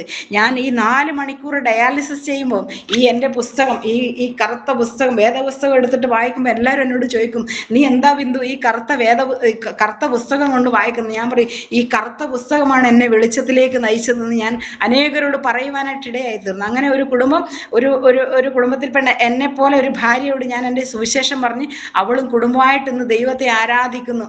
ഇതോർത്ത് ഞാൻ ദൈവത്തെ സ്തുതിക്കുകയാണ്. തന്നെയല്ല, പിന്നീട് എൻ്റെ മോന് ഇതുപോലൊരു ക്രിട്ടിക്കൽ സ്റ്റേജ് വന്നപ്പോൾ പ്രിയപ്പെട്ട എൻ്റെ പ്രേക്ഷകരോട് ഞാൻ പറയട്ടെ, അവൻ ഇങ്ങനെ വല്ലാത്തൊരവസ്ഥയിലായി പോയി. കാരണം ഇവൻ നമ്മുടെ അവൻ്റെ കൂട്ടുകാർ പിള്ളേരോട് കൂടെ ഒരു അമ്പലത്തിൽ ഒരു കാഴ്ച കാണാൻ വേണ്ടി പോയതാ. പോയ സമയത്ത് ദൈവം അവനെ അടിച്ചിട്ടു എന്ന് എനിക്ക് പറയാനുള്ളൂ. അങ്ങനെ അവൻ നിലത്ത് ശൗല് അപ്പസ്തോല പ്രവൃത്തി 9-ാം അധ്യായത്തിൽ നമുക്ക് വായിക്കുന്നത് പോലെ ഇവൻ ഇങ്ങനെ വീണുപോയപ്പോൾ ഇവന് പെട്ടെന്ന് പൾസൊന്നും കിട്ടുന്നില്ല, മുഖത്ത് വെള്ളം തെളിച്ചിട്ട് പോലും അവൻ ഇങ്ങനെ ബോധമില്ല. അങ്ങനത്തെ അവസ്ഥയിൽ അവൻ്റെ 2 കൂട്ടുകാർ ബൈക്കിൽ, ഒരാൾ മുന്നിലും എൻ്റെ മോൻ നടുക്കും, പിന്നെ വേറൊരാള് പുറകിലും. അങ്ങനെ ഇവര് തൃക്കരിപ്പൂര് ഞങ്ങളുടെ നാടിനടുത്തുള്ള ഒരു ഹോസ്പിറ്റലിൽ കൊണ്ടുപോയപ്പോൾ പറഞ്ഞു, ഇവിടെ നിന്ന് ആവൂല, പെട്ടെന്ന് നിങ്ങൾ പയ്യന്നൂരേക്ക് കൊണ്ടുപോയിക്കോന്ന് പറഞ്ഞു. പയ്യന്നൂർ ഹോസ്പിറ്റലിൽ കൊണ്ടുപോകുമ്പോഴത്തേക്കും അവർ പറഞ്ഞു പൾസൊന്നും കിട്ടുന്നില്ല. ഉടനെ എത്രയും പെട്ടെന്ന് പെരിയാർ മെഡിക്കൽ കോളേജിൽ എത്തിക്കാൻ കഴിഞ്ഞാൽ നിങ്ങൾ രക്ഷപ്പെട്ടെങ്കിൽ രക്ഷപ്പെട്ടു എന്ന് പറഞ്ഞിട്ട് അവർ കാറിൽ അങ്ങനെ കൂട്ടുകാർ തന്നെ കൊണ്ടുപോയി അവിടെ അഡ്മിറ്റ് ചെയ്തു. ആങ്ങളെയും എൻ്റെ അമ്മയൊക്കെ രാത്രി തന്നെ വിവരം അറിയുന്നുണ്ട്. പക്ഷെ അതിൻ്റെ ഒരാഴ്ച മുന്നേ ഞാനൊരു സ്വപ്നം കാണുന്നുണ്ട്. ഞാനിങ്ങനെ ഒരു ഓട്ടോയിൽ ഇങ്ങനെ പോയിക്കൊണ്ടിരിക്കുക. അപ്പൊ എളമ്പച്ചി എന്ന് പറയുന്ന സ്ഥലത്തെത്തുമ്പോൾ ഞങ്ങളുടെ പാസ്റ്റർ ആൻറ്റിയെ, എൻ്റെ പാസ്റ്ററുടെ വൈഫിനെ ഞാൻ വിളിക്കുക, ഷീവാൻറ്റി, ഞാൻ പെരിയാരം മെഡിക്കൽ കോളേജിലേക്ക് പോയിക്കൊണ്ടിരിക്കുക, എന്നെ ഓർത്ത് പ്രാർത്ഥിക്കണം, എൻ്റെ കുടുംബത്തെ ഓർത്ത് പ്രാർത്ഥിക്കണം. ഇങ്ങനെ ഒരു സ്വപ്നമാണ് ഞാൻ കാണുന്നത്. അപ്പൊ പെരിയാരം മെഡിക്കൽ കോളേജിൽ എത്തുമ്പോൾ ഒബ്സർവേഷൻ്റെ അടുത്ത് ഒത്തിരി ജനം തടിച്ചുകൂടിയിരിക്കുന്നു. അപ്പൊ ഞാൻ നോക്കുമ്പോൾ എൻ്റെ ഭർത്താവിൻ്റെ ആൾക്കാർ മൊത്തം അവിടെ ഉണ്ട്. അപ്പൊ ഞാൻ ചോദിച്ചു, എന്താ സംഭവിച്ചെന്നുണ്ട്. ഞാൻ പെട്ടെന്ന് ഞെട്ടി ഉണർന്നുമ്പോഴേ എൻ്റെ ഭർത്താവ് എൻ്റെ കട്ടിൽ എൻ്റെ അടുത്ത് തന്നെ കിടക്കുന്നുണ്ട്. അപ്പൊ ഞാൻ വിചാരിച്ചു, ഞാൻ ഇങ്ങനെ സ്വപ്നം കണ്ടതായിരിക്കും. പക്ഷെ അതൊരു വ്യാഴാഴ്ചയായിരുന്നു കണ്ടത്. പിറ്റേത്തെ വ്യാഴാഴ്ചയാണ് മോന് ഇങ്ങനെ ഒരു അപകടം പറ്റിയത്. അപ്പോൾ വെളുപ്പിന് ഒരു 4 മണിക്ക് എൻ്റെ ആങ്ങളെ വിളിച്ചു, ചേച്ചി ഇങ്ങനെ ഉടനെ പെരിയാർ മെഡിക്കൽ കോളേജിൽ വരണം, പേടിക്കൊന്നും വേണ്ട, ജിത്തു ഇങ്ങനെ ഒബ്സർവേഷനില്ല, അവന് BP ഒന്ന് ലോ ആയിപ്പോയി. BP ലോ ആയെന്ന് പറഞ്ഞാൽ 60-ലൊക്കെ താഴ്ന്നു പോയി, ഭയങ്കര ലോ ആയിരുന്നു. അപ്പൊ അങ്ങനെ വരുമ്പോ ഇന്ന സാധനങ്ങൾ കൊണ്ടുവരണം എന്ന് പറഞ്ഞിട്ട് ഞാൻ ഈ ഓട്ടോ പിടിച്ചു പോകുമ്പോൾ അതേ സ്ഥലത്തെത്തുമ്പോൾ ഞാൻ ഷീബാൻഡിയെ വിളിക്കുക, ഞങ്ങളുടെ പാസ്റ്ററുടെ വൈഫിനെ. ഷീബാൻഡി അപ്പോഴാണ് എനിക്ക് ആ സ്വപ്നത്തിന്റെ ആ കാര്യം എനിക്ക് മനസ്സിലായി. ദൈവമേ, ദൈവം എത്ര നല്ലവനാ, നമുക്ക് മുൻകൂട്ടി കാര്യങ്ങൾ ദൈവം തമ്പുരാൻ കാണിച്ചു തരും. അങ്ങനെ അവിടെ എത്തുമ്പോഴത്തേക്ക് ഒബ്സർവേഷൻ അവിടെ ജനങ്ങൾ തിങ്ങിക്കൂടിയിട്ടില്ല, പക്ഷെ അവന്റെ കാലൊക്കെ ഇങ്ങനെ വെള്ള ഒരു കോട്ടൺ വെച്ച് കെട്ടിയിരിക്കുന്നു. ആ കാലിൽ ആ കോട്ടൺ മൊത്തം ബ്ലഡ് കലർന്നിട്ട് ഈ നെഞ്ചിന്റെ അവിടെ ഇവിടെ എല്ലാം ഇങ്ങനെ ഓരോ സാധനങ്ങൾ ഇങ്ങനെ ഫിറ്റ് ചെയ്തിട്ടുണ്ട്. അപ്പൊ ഞാൻ എന്താ പറ്റി എന്റെ കൊച്ചിനെന്ന് വെച്ചപ്പോൾ പറഞ്ഞു BP ഡൗൺ ആയി കിടക്കുക, ഉടനെ ICUലേക്ക് മാറ്റണം, രക്ഷിതാവിന്റെ ഒപ്പ് വേണം, അതിനുവേണ്ടി നിങ്ങളെ വെയിറ്റ് ചെയ്യുവാണെന്ന് ആ സിസ്റ്റർമാര് പറഞ്ഞു. അപ്പൊ ഞാൻ പറഞ്ഞു, എന്റെ കൊച്ചിനെ ഒരിക്കലും ICUലേക്ക് കയറ്റാനോ അവിടെ കൊണ്ടുപോകാനോ ഞാൻ അനുവദിക്കത്തില്ല. ഇതേ ഈ പരിയാരം മെഡിക്കൽ കോളേജിൽ വെച്ചിട്ട് ഒത്തിരി അത്ഭുതങ്ങൾ കണ്ട 2 കണ്ണാണ് എൻ്റെത്. യേശു ഇവന്റെ ജീവിതത്തിൽ അത്ഭുതം പ്രവർത്തിക്കുമെന്ന് ഞാൻ പറഞ്ഞ് ICUലേക്ക് വിടാൻ ഞാൻ അനുവദിച്ചില്ല. കാരണം എൻ്റെ വിശ്വാസം അത്രയ്ക്ക് വലുതായിരുന്നു. കാരണം എൻ്റെ ഭർത്താവിനെ, അവന്റെ അപ്പനെ സംരക്ഷിച്ച ദൈവം, അവന്റെ അപ്പനെ സൗഖ്യമാക്കിയ ദൈവം അവനെയും സൗഖ്യമാക്കുമോ എന്നുള്ള വലിയൊരു വിശ്വാസം എൻ്റെ ഹൃദയത്തിലേക്ക് കയറി വരുവാനായിട്ട് ഇടയായി തീർന്നു. ഞാൻ അവിടെ നിന്ന് അവന്റെ തലയിൽ കൈവച്ച് പ്രാർത്ഥിച്ചു, കർത്താവേ, ഒരു അത്ഭുതം ദൈവം ചെയ്യണം. അങ്ങനെ അവന്റെ BPയുടെ വേരിയേഷനൊക്കെ കൂടാൻ തുടങ്ങി. BP 60 പിന്നെ 70, അവന് 80. അവന് ആ ഡോക്ടർമാർക്ക് പോലും അതിശയം തോന്നത്തക്ക രീതിയിലുള്ള ഒരു അത്ഭുത പ്രവൃത്തി കർത്താവ് ചെയ്തു. അങ്ങനെ അവനെ വാർഡിലേക്ക് മാറ്റിയ സമയത്ത് റൗണ്ട്സിന് വന്നപ്പോൾ ഡോക്ടർ എന്നോട് ചോദിച്ചപ്പോഴാണ് ഞെട്ടിക്കുന്ന കാര്യം ഞാൻ അറിയുന്നത്. ആൽക്കഹോൾ ശരീരത്തിലേക്ക് കടക്കാൻ തുടങ്ങിയിട്ട് എത്ര നാളായി? ഞാൻ അന്നേരം ഡോക്ടറോട് ഒരു പൊട്ടിയെ പോലെ ഞാൻ പറയുക, ഇല്ല ഡോക്ടർ, എൻ്റെ മോൻ കുടിക്കത്തില്ല, എൻ്റെ മോൻ വലിക്കത്തില്ല. പക്ഷേ ആ ഡോക്ടർ എന്നോട് പറഞ്ഞു, ഈ കൂട്ടുകാരൊക്കെ വെളിയിൽ നിർത്തിയിട്ട് എനിക്ക് നിങ്ങളോട് കുറച്ച് സംസാരിക്കാനുണ്ടെന്ന് പറഞ്ഞപ്പോഴാണ് ഞെട്ടിക്കുന്ന ഓരോ കാര്യങ്ങളും ഞാൻ അറിയുന്നത്. ഞാൻ പറഞ്ഞതിൻ്റെ സാരം, നമ്മളൊരു മാതാവ് ഒരു മക്കൾക്ക് വേണ്ടി കണ്ണുനീരോടെ പ്രാർത്ഥിക്കുവാനുണ്ടെങ്കിൽ ആ കുഞ്ഞുങ്ങൾ എങ്ങനെ വഴിതെറ്റിപ്പോയി എന്ന് പറഞ്ഞാലും ദൈവം അവരെ സമയത്ത് പിടിച്ച് അവരെ കർത്താവിന് വേണ്ടി പ്രയോജനപ്പെടുത്തുമെന്നുള്ളതാണ് എൻ്റെ ജീവിത അനുഭവത്തിലൂടെ ഞാൻ പറയുവാനുള്ള എനിക്ക് എൻ്റെ സാക്ഷ്യം. ഒന്നുമില്ലായ്മയിൽ നിന്ന് എന്നെ, എൻ്റെ കുടുംബത്തെ ഇത്രത്തോളം എത്തിച്ച ദൈവം, ആ ദൈവത്തിന് എത്ര സ്തുതിച്ചാലും മതി വരില്ല. കാരണം ഓരോ ഞങ്ങളുടെ പാസ്റ്റർ പിന്നെ ഞങ്ങളെ ശീലിപ്പിച്ച ഒരു കാര്യം എന്ന് പറഞ്ഞാൽ, ഏത് ബന്ധുക്കളുടെ വിവാഹമാകട്ടെ, ഏതാൾക്കാരുടെ വിവാഹമാകട്ടെ, ഞായറാഴ്ച സഭായോഗം കഴിഞ്ഞിട്ടല്ലാതെ ഒരു പരിപാടിയും നമുക്കില്ല. കാരണം കഴിഞ്ഞ 2025-ലും ഞാൻ ഓർക്കുകയാണ്. കാരണം ഒത്തിരി പ്രയാസങ്ങൾ എൻ്റെ ജീവിതത്തിൽ ഞായറാഴ്ചയൊക്കെ കടന്നു വന്നെങ്കിലും ഒരു സഭായോഗം പോലും മുടക്കാൻ ദൈവം അനുവദിച്ചിട്ടില്ല. കാരണം ഒരു ദിവസം ഒരു സൺഡേ മുടങ്ങുമെന്ന് ഞാൻ ചിന്തിച്ചു പോയായിരുന്നു. കാരണം അത് എൻ്റെ അനിയത്തിയും കൊണ്ട് മംഗലാപുരം ഹോസ്പിറ്റലിൽ പോയ സമയത്ത് അവൾക്ക് കൈയുടെ ഓപ്പറേഷൻ കഴിഞ്ഞ് അവൾക്ക് ഒരു പരസഹായം ഇല്ലാതെ അവൾക്ക് ഒന്നിനും പറ്റത്തില്ല. അങ്ങനത്തെ ഒരു അവസ്ഥയിലാണ്. ഞാൻ പറഞ്ഞു, എനിക്ക് എന്തായാലും ദൈവത്തെ ആരാധിക്കാതിരിക്കാൻ പോകാൻ പറ്റത്തില്ല. അപ്പൊ അടുത്തുള്ള ഒരു ചേച്ചി, ആ ഇസ്രായേൽ മക്കളോട് മിസ്രൈമ്യർക്ക് കരുണ തോന്നുമാറാക്കിയ ദൈവം അവർക്ക് എന്നോട് കരുണ തോന്നിട്ട്, നീ പോയിക്കോ, ഞാൻ ഇവിടെ നോക്കിക്കോളാം, നീ ഒന്നും പേടിക്കണ്ടെന്ന് പറഞ്ഞിട്ട് അങ്ങനെ ഞാൻ അടുത്തുള്ള ഒരു ചർച്ചിൽ കടന്നു പോയത് ഞാൻ എൻ്റെ അനുഭവത്തിലൂടെ ഞാൻ പറയട്ടെ. ദൈവമക്കളെ, എല്ലാ എൻ്റെ കേൾക്കുന്ന പ്രിയപ്പെട്ടവരെ, ഒരു ദൈവത്തെ ആരാധിക്കുവാൻ വേണ്ടി നമ്മൾ സ്റ്റെപ്പ് വെച്ചാൽ, ദൈവനാമ മഹത്വത്തിന് വേണ്ടി നമ്മുടെ ജീവിതം സമർപ്പിച്ചാൽ, അതിൻ്റെ പിന്നിൽ വലിയൊരു ദൈവീക മഹത്വം നമുക്ക് വേണ്ടി വെളിപ്പെട്ടു വരുമെന്നാണ് എൻ്റെ ജീവിതാനുഭവത്തിൽ എനിക്ക് പറയാനുള്ള ഒരു സാക്ഷ്യം. ഒത്തിരി പറയാനുണ്ടെന്ന് പറഞ്ഞു കഴിഞ്ഞാൽ, ഒത്തിരി അടിയന്റെ ജീവിതത്തിൽ ദൈവം ചെയ്ത ഉപകാരങ്ങൾ ഓർത്താൽ എത്ര സ്തുതിച്ചാലും മതി വരില്ല. ഞാൻ ഒരു പാട്ടിന്റെ ഈരടികൾ പാടിക്കൊണ്ട് ഞാൻ എൻ്റെ അനുഭവ സാക്ഷ്യത്തിൽ നിന്ന് വിരമിക്കാൻ ആഗ്രഹിക്കുകയാണ്. എൻ മനമേ യഹോവയെ വാഴ്ത്തുക, എൻ്റെ സർവാന്തരംഗവുമേ വിശുദ്ധ നാമത്തെ വാഴ്ത്തുക. എൻ മനമേ നീ വാഴ്ത്തുക, തൻ്റെ ഉപകാരങ്ങളൊന്നും മറക്കാതെ.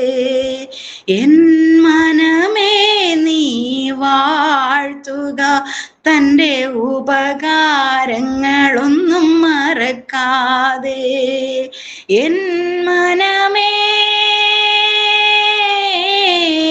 യഹോവയെ വാഴ്ത്തുക, എൻ്റെ സർവാന്തരംഗവുമേ വിശുദ്ധ നാമത്തെ വാഴ്ത്തുക. ഈ പാട്ട് പാടിക്കൊണ്ടിരിക്കുമ്പോഴാണ് 3 സാക്ഷി എൻ്റെ ജീവിതത്തിൽ ഓർമ്മ വന്നത്. കാരണം 2025 3 അത്ഭുത വിടുതൽ എൻ്റെ ജീവിതത്തിൽ ദൈവം ചെയ്തു. കാരണം കാലിൻ്റെ മുട്ടുവേദനയാൽ ഞാൻ വളരെയധികം ഭാരപ്പെട്ടിരുന്നു. എന്നാലും ഞാൻ താഴെ പായലിരുന്ന് ദൈവത്തെ ആരാധിക്കുന്നതാണ് എനിക്കിഷ്ടം. പക്ഷെ അങ്ങനെ ഇരുന്ന് ആരാധിക്കാൻ കഴിയാതെ വന്നപ്പോൾ ഞാൻ ദൈവത്തോട് ഒത്തിരി കരഞ്ഞു, കർത്താവേ എനിക്ക് ഈ മുട്ടിൻ്റെ വേദനയിൽ നിന്ന് ദൈവം സൗഖ്യം തരണം. അത് ദൈവം സൗഖ്യമാക്കി. അതുപോലെ ബൈബിൾ വായിക്കുവാൻ എനിക്ക് കണ്ണട വെക്കാൻ എനിക്ക് ഒത്തിരി ഇഷ്ടപ്പെടുന്ന ഒരാളല്ല ഞാൻ. ആ കണ്ണിൻ്റെ കാഴ്ച എനിക്ക് ഓരോ വർഷം കഴിയുന്നതും കുറഞ്ഞു വരുന്നതായിട്ട് എനിക്ക് തോന്നി. ഞാൻ പ്രാർത്ഥിച്ചു, കർത്താവെ അന്ധന് കാഴ്ച നൽകിയ ദൈവം എൻ്റെ കണ്ണിന് കാഴ്ച തരാൻ പറ്റത്തില്ലയോ? ദൈവം അതൊരു സൗഖ്യം തന്നു. പിന്നെ 2025 എനിക്ക് ഇയർ ബാലൻസിന്റെ പ്രശ്നം വന്നിട്ട് അങ്ങനെ ഒരു ഹോസ്പിറ്റലിൽ കൊണ്ട് കാണിച്ചപ്പോൾ അവർ പറഞ്ഞു, ഫിസിഷ്യനെയാണ് കാണിച്ചത് ആദ്യം. അയാൾ പറഞ്ഞു എന്ത് തന്നെയായാലും നിങ്ങളൊരു ENT ഡോക്ടറെ കാണിക്കണം എന്ന് പറഞ്ഞു.